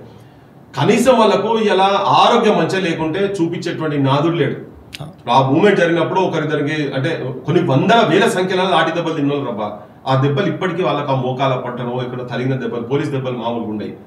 సో అవి తగినాయి, ఇప్పటికీ ఆ గాయాలు వాళ్ళు మర్చిపోలేకపోతున్నారు. ఆ పెయిన్ లో ఇప్పటికీ బతుకుతున్నారు. వాళ్ళకు ఉల్టా మనం ఏ ప్రభుత్వాలు వచ్చినా కానీ కనీసం ఆరోగ్య కార్డు కానీ ఏమి ఇయ్యలేని సిచ్యువేషన్స్ లో ఉండే వాళ్ళు నిరాశ నిస్పృహలలో ఉన్నారు. బట్ స్టిల్ తెలంగాణ ఈ మట్టిలో ఉన్నటువంటి లక్షణం ఏంటంటే ఎప్పుడైనా కానీ సమస్య ఉన్నప్పుడు అందరు కలబడి బయటకు వస్తారు. వాడు ఎంత ఘోరమైన సిచ్యువేషన్, ఆర్థిక పరిస్థితులు ఎంత ఘోరంగా ఉన్నా కానీ, ఎట్లున్నా కానీ బయటికి వచ్చి జనం గురించి కొట్లాడేటువంటి మనస్తత్వం ఈ మట్టికెళ్ళి పుట్టింది. నెత్తురుగారని తిన్నడో నా తెలంగాణ పల్లెలో, నేలకు రాలని తిన్నడో నా తెలంగాణ పల్లెలో. ఇది తెలంగాణ చరిత్ర. సో నేలకు రాలేటందుకు కానీ, నెత్తురు చిమ్మిస్తుంది కానీ ఈ నేల ఎప్పుడు వెనుక పోదు. ఇలా అదే కదా, అదే ఆ స్ఫూర్తితోనే మేము కూడా కొట్లాడుతున్నాం. సమయం వచ్చినప్పుడు బరాబర్ బయటకు వస్తారు. ఏం మీరు ఉద్యమకారు లేకుండా పోయి పాపం వాళ్ళు ఏందిగా ఏం లేదు నిస్సాయ స్థితిలో ఉన్నారు, వాళ్ళు ఏం చేయలేరని కాదు. ఆ ఉద్యమకారులు అందరూ కలిసికట్టుగా ఉన్నారు కనుకనే ఇలా ఒక కేసీఆర్ అనే ఒక దుర్మార్గమైనటువంటి పాలనను పడగొట్టిండ్రు. ఆ ఉద్యమకారు లేకుంటే ఇదంతా ఏం జరగలేదు కదా. సాహిత్యం పుడుతుంది, బరాబర్ పుడుతుంది, సాహిత్యం పుడుతుంది, కవులు కళాకారులు కూడా పుడతారు. వాటిని నినాదాలుగా తీసుకొని జెండాలు పట్టుకొని జన ఆర్తనాదాలను గుండెలలో పెట్టుకొని జెండాలు పట్టుకొని బయటకు వస్తేందుకు ఇప్పటికీ కూడా ఉన్నారు, ఉంటారు. సమస్యలకెళ్ళే నాయకత్వం పుడుతుంది, కొత్త నాయకత్వం కూడా పుడుతుంది. వీళ్ళు ఎవరు అనుకున్నారు? నీకు నిరుద్యోగులు గంతమంది రోడ్ల మీదకి వచ్చి 1000 మంది రోడ్ల మీదకి వస్తారని చెప్పి అనుకున్నారా? అన్ఆర్గనైజ్డ్ స్పాంటేనియస్ గా కడుపు కాలి గుండె రగిలి బయటకు వచ్చి మాట్లాడుతున్నారు. ఒక్కొక్కరు ఎంత అద్భుతంగా మాట్లాడుతున్నారు. వాళ్ళు గారా ఉద్యమకారులు? వాళ్ళు ఆ ఉద్యమకారుల వారసులు గారా? సాయుధ పోరాటం అయిపోయిన తర్వాత పోరాటాలు ఉండే అనుకున్నారా? ఇక్కడ వచ్చినాయి, తెలంగాణ పోరాటంలో వచ్చిండ్రు, త్యాగాలు జరిగినాయి. దాని తర్వాత అయిపోయింది అనుకున్నారా? 349 మందిని నువ్వు పిట్టలు కాల్చినట్టు నీ తుపాకులతో ముక్కు పచ్చలారనేటువంటి విద్యార్థి నాయకులను కావచ్చు, ఉద్యమకారులను కావచ్చు, నూనె మీసాలు కాల్చి చంపిన తర్వాత ఇక రాదు అనుకున్నారు ఈ నేల మీద. పుట్టలే నక్సలైట్లీడా? కొట్లాడలే, అడుగులో పంట పోయి దేశం మొత్తం పోయి జనం లోపల నేను నక్సలైట్ తుపాకీలో నేను నమ్మనా ఆలోచన విధానానికి నేను పోతున్నా పక్కకు పెడదాం. నేను ఎప్పుడు బిలీవ్ చేస్తా pen is more powerful than gun. కానీ ఈ నేలకు ఆ లక్షణం ఉన్నది. దాని తర్వాత మళ్ళీ తెలంగాణ ఉద్యమం అప్పుడు చాలా మంది అనుకున్నారు ఏమైపోయింది అయిపోయింది ఇంకెక్కడిది ఎక్కడ పొరగాలంతా మొత్తం ఆ పొరగాలంతా జీన్స్ ప్యాంట్లు వేసి టీ షర్ట్లు వేసి ఆడి పొరగాలు ఏమన్నా ఆ సినిమాలు చూసుకుంటూ పోతారు, ఆంధ్ర సినిమాలు చూసుకుంటూ పోతారు అని చెప్పి ఎగతాళిగా మాట్లాడిన వాళ్ళు 1200 మంది బిడ్డలు బలిదానం చేసుకున్నారు ఈ గడ్డ మీద. పుట్టినరా లేదా? నీ పార్లమెంట్ మీద భగత్ సింగ్ అసంటోళ్ళు పార్లమెంట్ లో ధైర్యంకు ధమాకి జరూరత్ అని చెప్పని ఎప్పుడైతే ఆడపోయి బాంబులు వేసిన అదే టైప్ లో ఆత్మాహుతి చేసుకుని మేబీ ఆ పద్ధతి రాంగ్ కావచ్చు. అక్కడ దాకా పోయి వినిపించింది కదా పార్లమెంట్ ముంగడ పోయి ఆత్మాహుతి చేసుకున్నారు కదా, ఇక్కడ కూడా చేసుకున్నారు కదా, యూనివర్సిటీలో కూడా చేసుకున్నారు కదా, ఏ పలవైనా చేసుకున్నారు. నేను దాన్ని ఎంకరేజ్ చేస్తేనే నేను చేయలేదు కూడా, అప్పుడు కూడా చేయలేదు. కానీ త్యాగం చేసినందుకు కానీ ఉద్యమకారులు కానీ ఈ నేల మీద ఎప్పుడైనా కానీ అది బాయిలో ఊట ఊడుతుంది కదా, ఆ ఊట ఊరినట్టే ఉంటుంది నా తెలంగాణ గడ్డ మీద. సమస్యలు ఎక్కడ ఉంటాయో అక్కడ ఉద్యమకారులు పుడతారు. ఇవాళ 2 కనిపించచ్చు, రేపు ఈ 2 చచ్చిపోవచ్చు, కానీ ఈ నేల మీద ఎప్పుడు కొట్లాడేటోడు ఉండనే ఉంటాడు. ఒక రాజకీయ పరమైనటువంటి ఒక అద్భుతమైన నాయకత్వం ఈ గడ్డకు వచ్చి ఈ శాశ్వత పరిష్కారం ఈ ప్రజల పక్షాన ఉండి చేయనంత మటుకు ఇది జరుగుతుంది ఉంటది. అది ఎవరన్నా రాజకీయ నాయకులు అయిపోయింది ఇప్పుడంతా మొత్తం మేమే ఉన్నాము ఎవరు లేడు అంతా కాంట్రాక్టర్లు, ఇసుక కాంట్రాక్టర్లు, లిక్కర్ కాంట్రాక్టర్లు, హెల్త్ మన మీడియా బాసులందరూ వీళ్ళ చేతులు అంతా మాఫియా నా కొడుకులంతా మొత్తం పోయి శాండ్, ల్యాండ్, కాలేజ్, హెల్త్ ఈ మాఫియా వాళ్ళ చేతుల్లో ఉన్నది అనుకుంటే కాదు, ఇవి కూడా పోతాయి. ఇది ఒక నిజంగా కూడా ఒక ఫేజ్, ఒక రాంగ్ ఫేజ్, నెగటివ్ ఫేజ్ నడుస్తుంది ప్రస్తుతం మాత్రం. అంటే తెలంగాణలో ఇప్పుడు బీఆర్ఎస్ ప్రభుత్వం ఉన్నప్పుడున్న అందశ్రీ గారితో పెద్ద పెద్ద కళాకారులతోటి రేవంత్ రెడ్డి గారు మీటింగ్ పెట్టి మాట్లాడి కళాకారుల సమస్యలు ఏంది, ఉద్యోగుల సమస్యలు ఏందని చెప్పేసి ఇవన్నీ మాట్లాడి మేము వచ్చినాక ఇట్లా చేస్తాం అట్లా చేస్తామని చెప్పేసి అందశ్రీ గారిని బాపు అని సంబోధించి మాట్లాడి చేసిళ్ళు. మరి ఇప్పుడు ఇదే పిల్లలకు, ఇదే తెలంగాణ కోసం కొట్లాడిన పిల్లల గురించి అందశ్రీ గారు వస్తలేరు, తెలంగాణ కళాకారులు వస్తలేరు, ఎవరు వస్తలేరు, వాళ్ళు దీన్ని ఎట్లా చూడొచ్చు అన్న మనం? ఇక నేను అందశ్రీ గురించి నేనేం మాట్లాడదలుచుకోలేబ్బా, వీళ్ళందరి గురించి ఏం మాట్లాడదలుచుకోలేదు, నాదేం చెప్పదలుచుకున్న ప్రస్తుతానికి. వాళ్ళు ఎందుకు వస్తలేరు అనేది నువ్వు వాళ్ళని అడుగు, ఎందుకు మాట్లాడతలేరని వాళ్ళని అడుగు. నేను ఫస్ట్ అందశ్రీ అన్న విషయంలో నేను కొంచెం డిఫర్ అయింది కూడా. ఎప్పుడైతే జయ జయ హే తెలంగాణ రాష్ట్రీయ గీతం అన్నప్పుడు చాలా సంతోషపడ్డాం. కేసీఆర్ గుర్తించలేదు, వారు గుర్తించినది. సో దాన్ని నువ్వు కీరవాణిని తీసుకొచ్చి పెట్టుకున్నప్పుడే నేను వ్యతిరేకించిన. అప్పుడు చాలా క్లియర్ కట్గా చెప్పిన, జానపద జనజీవన జావలీలు జాలువార కవిగాయక వైతాళిక కలలా మంజీరాలు జాతిని జాగృతపరిచే గీతాల జనజాత అనునిత్యం నీగానం అమ్మ నువ్వే మా ప్రాణం జై తెలంగాణ జై తెలంగాణ. సో ఆ జానపదాలు, ఈ పల్లె, ఇవన్నీ ఉట్టి చిన్న డప్పుతో ఇక్కడ జనాలు త్యాగాలు చేసి వాళ్ళ ప్రాణాలు చిన్న తున్నపాయంగా అట్లా అర్పించేటువంటి సాహిత్యం పుట్టినటువంటి ఈ నెల నుండి డప్పుతో దానికి నువ్వు గైన్ ఎందుకని చెప్పి నేను అప్పుడే అపోజ్ చేసిన. నేను నాకు ఇప్పుడు కొత్తగా ఇప్పుడు వీళ్ళందరి గురించి నేను డిస్కస్ చేసుకోలేదు. నేనేం చేస్తున్నా, జనం ఏం చేయాలనే దాని విషయంలో వీళ్ళందరి మీద పెద్ద అది వాళ్ళని అడగాలి. బరాబర్ జనం అడుగుతారు కాదు ఎక్కడ దగ్గర మన వాళ్ళకు ఉన్నటువంటి వాళ్ళు ఏమనుకుంటారు, ఇంకొద్దు రోజు చూద్దాం అనుకుంటారు, లేకపోతే వాళ్ళు ఏగా సాగపోయి 10 ఏళ్ళు ఆయనతో కొట్లాడడం ఇంకేం కొట్లాడదాం అనుకుంటారు నాకు తెలియదు. కానీ అది వాళ్ళని అడిగితేనే కరెక్ట్. ఇప్పుడు నేను వాళ్ళ మీద జడ్జిమెంట్ ఇప్పుడు. సో అన్న, దామగుండం ఇష్యూ మీకు తెలిసే ఉంటుంది. మీరు, విమలక్క గారు కానీ, జర్నలిస్ట్ తులసిచంద్ గారు కానీ, ఇలాంటి వాళ్ళు ఎంతోమంది వికారాబాద్ ఫారెస్ట్ దామగుండం గురించి పోరాడుతూ ఉన్నారు. అక్కడ డిఫారెస్టేషన్ అవుతూ ఉన్నది, నేవీ రేడార్ కేంద్రం వస్తూ ఉన్నది కాబట్టి దాన్ని మీరు డిఫారెస్టేషన్ చేయొద్దని అంటూ ఉన్నారు. ఈ నెల 15న ప్రభుత్వం శంకుస్థాపన కూడా చేయడం జరిగింది అక్కడ. అంటే దామగుండం కథ ముగిసినట్టే అంటారా, లేకపోతే పోరాడే గొంతుకలన్నీ ఏమైపోయినాయి అంటారు? గొంతుకలు అంటే ఇప్పుడు ప్రజా భాగస్వామ్యం లేదు ఏ సమస్య కూడా ఈ భూమి మీద ఎక్కడ కూడా పరిష్కారం కాదు. అంటే పైశాచికంగా ఆలోచించేటువంటి, స్వార్థంతో ఆలోచించేటువంటి, సంకుచిత ఆలోచనతో ఉన్నటువంటి ప్రభుత్వాలు కనుక గద్దెల మీద ఉంటే ప్రజా భాగస్వామ్యం జరగాల్సిందే. అట్లా సంకుచితమైనటువంటి నాయకత్వం లేకుంటుండేది ఉంటే ఈ జనాలకు అట్లా ఉండకపో, అంటే మనం కొట్లాటలకు ఇది ఉండవు. వాస్తవం కూడా చాలా ఎత్తున ఇప్పుడు ఢిల్లీలో మొన్న చీఫ్ జస్టిస్ ఆఫ్ ఇండియాను మీరు వాకింగ్ పోవాలంటే కూడా రాకండి మీరు, కొన్ని టైమింగ్స్ అవి ఇవి అని చెప్తున్నారు. ఎందుకంటే మొత్తం పొల్యూట్ అయిపోయింది సిటీ అని చెప్పని. సో పొల్యూషన్ అనేది ఒక పెద్ద మహమ్మారిగా తయారైపోయి కూర్చున్నది వాయనాడులో కానీ ఎక్కడ నువ్వు చుట్టుపక్కల మొత్తం ఎక్కడ చూసినా కానీ నీకు పొల్యూషన్. హైదరాబాద్ ను ఓ అద్భుతమైన సిటీగా తీర్చిదిద్దుతా అని చెప్పి నువ్వు దిక్కు చెప్పుకుంటా, ఓ దిక్కు నీకు హైడ్రాతో పెట్టి మూసి సుందరీకరణ అని మాట్లాడుకుంటా నువ్వు గుండెని ఆపుతున్నావు, అక్కడ గుండెని మూస్తున్నావు, నీ శబ్దాన్ని నీ గుండె సప్పుకుండా అక్కడ బొంద పెడుతున్నావు, గడ్డపార పెట్టి కొడుతున్నావు దామగుండంలో. నీకు అది ఉండదు కాబట్టినే హైదరాబాద్ లో ఇవ్వలేదు ఆక్సిజన్, అది గుండె లెక్క ఉండి ఇక్కడ గుండెలు నడవాలంటే అక్కడికి వచ్చేటువంటి ఆక్సిజన్ తోనే అనేది ఇవాళ ఉన్నది. ఇవాళ ఢిల్లీలో ఎందుకు మొత్తం చెట్లను తీసేసినది కదా, న్యాచురల్ గా వచ్చినటువంటి ఒక ఫారెస్ట్ ను దామగుండం దగ్గర అది కూడా ఏంది, ఒక 2 నదులకు పుట్టినీళ్ళు అటువంటి దాన్ని గొంతు ఈసా మూసి కంగన కాగ్నా నువ్వు గొంతు కోస్తున్నావు. నేను రిపీటెడ్గా నేను గతంలో కూడా చెప్పిన, నేను మళ్ళీ చెప్పదలుచుకున్నా ఏంటంటే అనంతగిరిక హవా ఏక్లాక్క దవాన్, ఆ పరిసర ప్రాంతాలను నువ్వు ఇక్కడ తిరిగినా కానీ నీకు టీబీ పేషెంట్ ఉంటే ఉట్టిగా గాలిలో తిరుగుతాయి. ఇప్పుడు కాదు, అది నిజాం కన్నా ముందు నుంచి ఉన్నటువంటి పని. వాళ్ళకి ఎక్కడికెళ్ళి వచ్చి అక్కడ చూసి వైద్యం చేసుకొని పోయేది ఇప్పటికి కూడా ఉన్నది. ఎందుకంటే కొన్ని జాగాలల్లో ఆ ప్రత్యేకత ఉంటది. ఇప్పటికి మనం మాట్లాడుకుంటాము, ఏది సంజీవిని పట్టుకొచ్చి హనుమంతుడు అని చెప్పని మాట్లాడుకుంటున్నాం. అటువంటి సంజీవి తోటి సమకూలినటువంటి మూలికలు ఎన్నో ఉన్నటువంటి ప్రాంతంలో ఇప్పుడు మనం ఏమంటున్నాం, రాడార్ పెట్టనేది కావాల్సిందే. అక్కడ ఎందుకు పెట్టాలి, ఖర్చగా ఆ అడవిలో ఎందుకు పెట్టాలి? మీరు ఎంతో బంజరు భూమి ఉంది కదా, వచ్చాడు బయలు భూమి గుట్టలు కావాలంటే ఇంకా పెద్ద పెద్ద పెట్టుకో. అదే భూమి పెట్టాల్సిన అవసరం. ఇక్కడ బీజేపీ వాళ్ళు కూడా మిస్టేక్ చేస్తున్నారు, అన్ని పొలిటికల్ పార్టీస్ మిస్టేక్ చేస్తున్నాయి. అంటే ఇప్పుడు బీజేపీ కూడా పొద్దున్న లేసి దేశీయత ఇవన్నీ మాట్లాడతారు కదా, సుశ్రుతుడు ఫస్ట్ సర్జన్ అబ్బా ఇలా చెప్పుకుంటున్నాం. నువ్వు మూలికలు మొత్తం తీసేసి ఇక్కడికి భారతదేశంలో చెట్లు వీటితోటే చాలా మెడిసినల్ ప్లాంట్స్ తోటే నీకు ఏ రోగం వచ్చినా కానీ నివృత్తి చేసేది, నువ్వు క్యూర్ చేసేది ఇక్కడ ఉండే. నువ్వు ఒక రీసెర్చ్ సెంటర్ ఏంది ఆయుర్వేదిక్ రీసెర్చ్ సెంటర్ పెట్టాల్సిన జాగల నువ్వు ఒక నావీ రాడార్ కేంద్రం పెట్టడం అనేది చాలా దుర్మార్గం, చాలా అన్యాయం. ఇది కేవలం తెలంగాణకు సంబంధించినటువంటి కాదు, భారతదేశానికి సంబంధించినటువంటి అంశం. ఇది దీని వెనుక నాకు అనిపిస్తుంది ఒక ఫార్మా మాఫియా ఉందా అనేది నాకు అనిపిస్తుంది. ఈ ముఖ్యమంత్రి రాగానే టకటక మొత్తం పర్మిషన్లు ఇచ్చి పడేసిండు. అసలు వీళ్ళకి ఏమైనా సోయిన వీళ్ళందరూ నాయకులందరూ తీసుకుపోయి గుండెలో ముంచితే ఏమైనా సోయికి వస్తారేమో. అక్కడ మాకు ఇలా కొత్తగా అయింది కూడా ఇంకోటి ఏంటంటే, ఇది చాలా రోజుల నుంచి కింద నుంచి దీని మీద కొట్లాడుతున్నాం.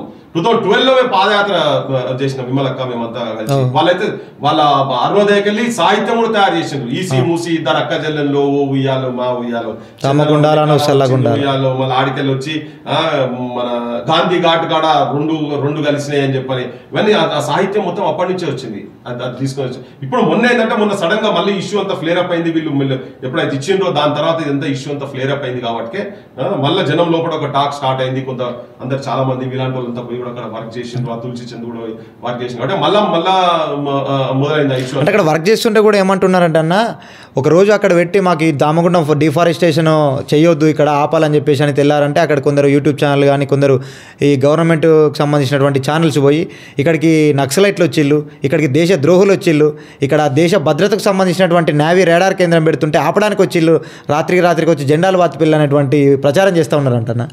ఇప్పుడు నక్సలైట్లే దేశభక్తులు అన్నోళ్ళు చాలా ముఖ్యమంత్రులు ఉన్నారు. ఎన్టీ రామారావు కూడా నక్సలైట్లే దేశభక్తులు అన్నాడు. ఎవడన్నా చెప్పు నక్సలైట్ దేశభక్తులు అన్నాడు అనే ముఖ్యమంత్రి ఒక్కని చూపించండి.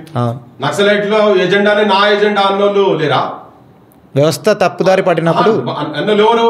ఇప్పుడున్న ముఖ్యమంత్రి కాడికి మొదలు పెడితే ఏ ముఖ్యమంత్రి అనలేదు. ఇంకోటి అక్కడ పోయింది నక్సలైట్లు కాదా అంటే నువ్వు ప్రజల గురించి వాస్తవాలు మాట్లాడటానికి. ఇప్పుడు నేను కూడా పోయినబ్బా, నేను నక్సలైట్నా? మన ఆయన మాజీ మంత్రి, ఈ వ్యవస్థలో ఉన్నటువంటి మాజీ మంత్రి ఉండే. నేను కూడా యూనివర్సిటీలో చదివినా, నేను ఎన్నడూ తుపాకులు పట్టి పోలేదు. నా సొంటోళ్ళు నీ సొంటోళ్ళు మన నక్సలైట్లవా? ఒక జనం గురించి నువ్వు మాట్లాడాడు, నువ్వు ఆ సమస్యల గురించి మనం అడుగుతున్నది ఏంటిది? ఈ అడవిని ఎందుకు నాశనం చేస్తున్నారు? నువ్వు పెట్టింది కాదు, నీ అయ్య పెట్టింది కాదు, వీళ్ళు అయ్యలు పెట్టిన ఎవడన్నా. అది ఎప్పటి నుంచో తరాల నుంచి నేచర్ మనకి ఇస్తున్నటువంటి గిఫ్ట్ అది. ఓకే, అది దాన్ని నువ్వు కాపాడుకోవాలా లేదా? రేపు పొద్దుగా నువ్వు హైదరాబాద్ కూడా ఢిల్లీ తెరగా చేస్తావా? Chief justice of Telangana please don't come out for walking అని చెప్తావా? ఇంత దౌర్భాగ్య పరిస్థితి, చాలా అడవి అబ్బా అది. నువ్వు న్యాచురల్ అక్కడ రీసెర్చ్ సెంటర్ పెడితే ఎన్ని మూలికలలో ఎక్కడెక్కడ రేర్ మూలికలు ఉన్నాయి ఆ ప్రాంతంలో. చాలా మందికి తెలియదు ఇదంతా, జనాలకు కూడా తెలియదు. నీ దేశంలో ఉన్నటువంటి జనాలకు కూడా చాలా మందికి తెలియదు. మనకే తెలిసాను కాదు, మనం అక్కడ పోయి చూసినాం కాబట్టి చెప్తున్నాం. అక్కడ ఉన్నటువంటి తండాలు, ఎస్టీలు, గూడెం ప్రజలు ఎవరైతే ఉన్నారో అన్న వాళ్ళు చాలా జీవనాధారంగా చేసుకొని బ్రతుకుతున్నారు దామగుండం అడవిని. వాళ్ళు అందులో లభించే తేనె, లక్క అదైతే ఉందో అది అమ్ముకొని బ్రతుకుతున్నారు. ఈరోజు వాళ్ళు ఏమంటా ఉన్నారంటే, మేము జీవనాధారంగా బతుకుతున్నాం అడవిని, మాకు ఆధారం లేదంటే నావీ రాడార్ కేంద్రం వాళ్ళు అంటున్నారంట, మీకు జాబ్స్ ఇస్తాం ఇక్కడ నావీ రాడార్ కేంద్రం అయితే మీకు ఉద్యోగాలు వస్తాయని చెప్తున్నారు. ప్రభుత్వ సెంట్రల్ గవర్నమెంట్ స్థాపించిన బట్టి నావీ రాడార్ కేంద్రానికి వీళ్ళకేం జాబులు అర్హత ఉంటుందన్న వాడు గవర్నమెంట్ వాళ్ళనే పెట్టుకుంటాడు కదా. ఇప్పుడు వాళ్ళ ఇంటికాడ చుట్టూ పాసి వర్క్ చేయాలి కదా, పాకాల సాఫ్ చేయడం ఎవరు చేయాలి మరి? దామగుండం కాడలు చేయాలి. వాళ్ళ ఇళ్ళలో బట్టలు ఎవరు ఉతకాలి? ఆ దామగుండం ప్రజలు ఉతకాలి. రేపు పెడుతున్నాడు జాబులు అన్ని బక్వాస్ ముచ్చట్లు. అసలు అట్లా కాదా, కేవలం ఆ ప్రజలకు ఇది ఒకటే కాదు. నేనంటున్నదంటే యావత్ తెలంగాణ కావచ్చు, యావత్ భారతదేశానికి ఇష్యూ తీసుకుపోవాలి. ఎందుకు వీళ్ళు ఒక అడవి ప్రాంతంలో ఎందుకు చూస్ చేసుకున్నారు వీళ్ళు? ఆ అడవి కూడా ఏంటిది? 2 నదులకు జీవనది అది. మళ్ళా అడవి ఎటువంటి అడవి? రేర్ మూలికలు ఉన్నటువంటి టీబీ, క్యాన్సర్. అంటే నువ్వు రీసెర్చ్ చేస్తే కదా నీకు కాలవాడి నీకు తెలిసేది. నువ్వు ఎంతో మంది ఇప్పుడు పర్యావరణానికి సంబంధించినటువంటి వాళ్ళు కావచ్చు, ఆరోగ్యం సంబంధించినటువంటి కావచ్చు, ఆయుర్వేదిక్ డాక్టర్స్ కూడా చెప్తున్నారు అలా చాలా రేర్ మూలికలు ఉన్నాయని చెప్పని. నువ్వు అక్కడికి వెళ్ళి మనసు పోయిన తర్వాత నీకు ఎక్కడికి వెళ్ళి వస్తాయి? ఇలా నువ్వు మన ప్రధానమంత్రి పోయి బయట దేశాలకు వెళ్ళి చిరుతపులు లేవని పట్టుకొస్తున్నాడు ఇడికి ఆడికెళ్ళి. అంతకుముందు ఇక్కడ లేకుండా ఇవన్నీ అంతరించిపోయినాయి కదా. రేపు ఈ ముక్కలు ఎక్కడ ఏ దాంట్లో ఏ వైద్య లక్షణం ఉన్నదో అనేది కదా నా సొంత బాధ. ఏంటంటే నాకు అక్కడ నౌకర్లు వస్తాయా లేదనేది కాదు, ఇది భారతదేశ సంపద అబ్బా. ఇది నువ్వు హిమాలయాలు వదులుకున్నట్టే ఇప్పుడు ఇక్కడ పెడితే హిమాలయాలు ఏముంటది, అట్లనే ఇక్కడ కూడా దానికి ఎట్లయితే ప్రత్యేకత ఉన్నదో ఇక్కడ కూడా ప్రత్యేకత. ఇది నువ్వు ఈక్వల్ టు హిమాలయ అనుకో, దీన్ని అట్లా అనుకొని చూసినప్పుడు నీకు అర్థమవుతుంది. నీకు నువ్వు అక్కడ రీసెర్చ్ సెంటర్ పెడితే కదా, ఒక 5 ఏళ్ళు పెట్టి చూడు. ఒకటి ఈ ప్రాంతంలో కాకపోతే రేడార్ సిగ్నల్ ఎక్కడ పెట్టినా భారతదేశంలో రావాలన్నది ఎక్కడన్నా స్టడీ చేసిండా? ఓన్లీ దామగుండంలో పెడితేనే ఆ సిగ్నల్స్ వస్తాయి, లేకపోతే రావాలి కదా. పెట్టుకో నువ్వు, అదేం లేదు కదా, నువ్వు ఎక్కడైనా పెట్టుకోవచ్చు కదా. దీంట్లో దేశద్రోహం ఎక్కడిది, దీంట్లో నక్సలైట్ భాష ఎక్కడిది, ఇది ఎక్కడి కదా. మరి అదే నక్సలైట్ అనుకోళ్ళను తీసుకొచ్చి మన అఫీషియల్ గా మరి బతుకమ్మ దానికి పెట్టేసేసి ప్రోగ్రాంలు పెట్టలేదా, మమ్మల్ని కూడా పిలిచారు కదా. ఇదేంటంటే అజ్ఞానులు పాపం తెలియక, వాళ్ళకు కూడా తెలియక వచ్చు. కొంతమంది గుడ్డిగా ఉంటారు, దేశ గురించి ఇదిరా భయ అమ్మ నేవీ గురించి పెట్టనియరా, అరే పిచ్చి నాకు కూడా మొచ్చడు జాగున్నదిరా నాయన. అంతకన్నా పెద్ద పెద్ద గుడ్డల ప్రాంతం భువనగిరి గుట్టలో పెట్టుకో, ఇంకేమైనా పెట్టుకో, మన ఇళ్ళ మీద పెట్టుకుందాం పా. నీకు అంతా కావాలంటే ఇళ్ళ మీద కూడా పెట్టుకుందాం. ఫామ్ హౌస్లు ఉన్నాయి కదా, వచ్చాడు ఉన్నాయి కదా, నువ్వు అక్కడ ఎందుకు పెట్టాలి అనేది ఖచ్చిగా నాకు. అందుకే రిపీటెడ్ గా జనానికి కూడా చెప్పేది ఏంటంటే దీన్ని మీరు ఇంకో తిరిగి కాలేదు, ఇంకో రకంగా చూడండి. 3 పాయింట్లు చాలా క్లియర్ పాయింట్స్. అది మెడిసినల్ రిచ్ ఉన్నటువంటి ప్లేస్ జాగా, ఆ బెల్ట్ మొత్తం అది ఎంతో ఎట్లు వచ్చినాయి అవి దాన్ని కథం పట్టించేస్తున్నారు ఈ రాడార్ కేంద్రంతో. అవి తీయాల్సిన అవసరం లేదు. నదులు పుట్టినటువంటి జాగా అది.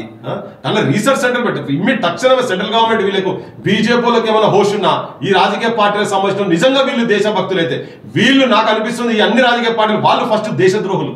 ఎందుకంటే దేశంలో ఉన్న సంపదను నాశనం పట్టించేందుకు పూనుకొని కూర్చున్నారు కాబట్టి వాళ్ళు దేశద్రోహులు. జనం కాదు, మీ నా సొంతలు కాదు, వీళ్ళు దుర్మార్గులు, వీళ్ళు దొంగలు. అరే ఎవడేందుకు భయ మన ఇంట్లోనే ఏదైనా మంచి చెట్టు ఉంటే పండ్ల చెట్టు ఉంటే పెట్టుకొని పెడతాం, దానికి నీళ్లు పోస్తాం, అదే పండ్లు ఇస్తుందని చెప్పని. అరే ఆరోగ్యం ఇచ్చేటువంటిగా మూలికలు, రేర్ మూలికలను తీసుకొచ్చి అందుకంటే నేను ఉండి కడుపుగాలంటున్నా, నీ అయ్య పెట్టింది కాదు, నీ తాత పెట్టింది కాదు అని. నా ఇంకో విషయం ఏంటంటే ఆదిలాబాద్లో ఒక చిన్న తండ, ఒక గూడెంకు రోడ్డు వేయాలని చెప్పేసి అంటే 10 చెట్లు నరకాలే, మేము 10 చెట్లు నరకొద్దు, మేము నరకలేము, ఎందుకంటే ఫారెస్ట్ యాక్ట్ మాకు అడ్డం వస్తుందని చెప్పేసి అక్కడ ఫారెస్ట్ అధికారులు అన్నారు.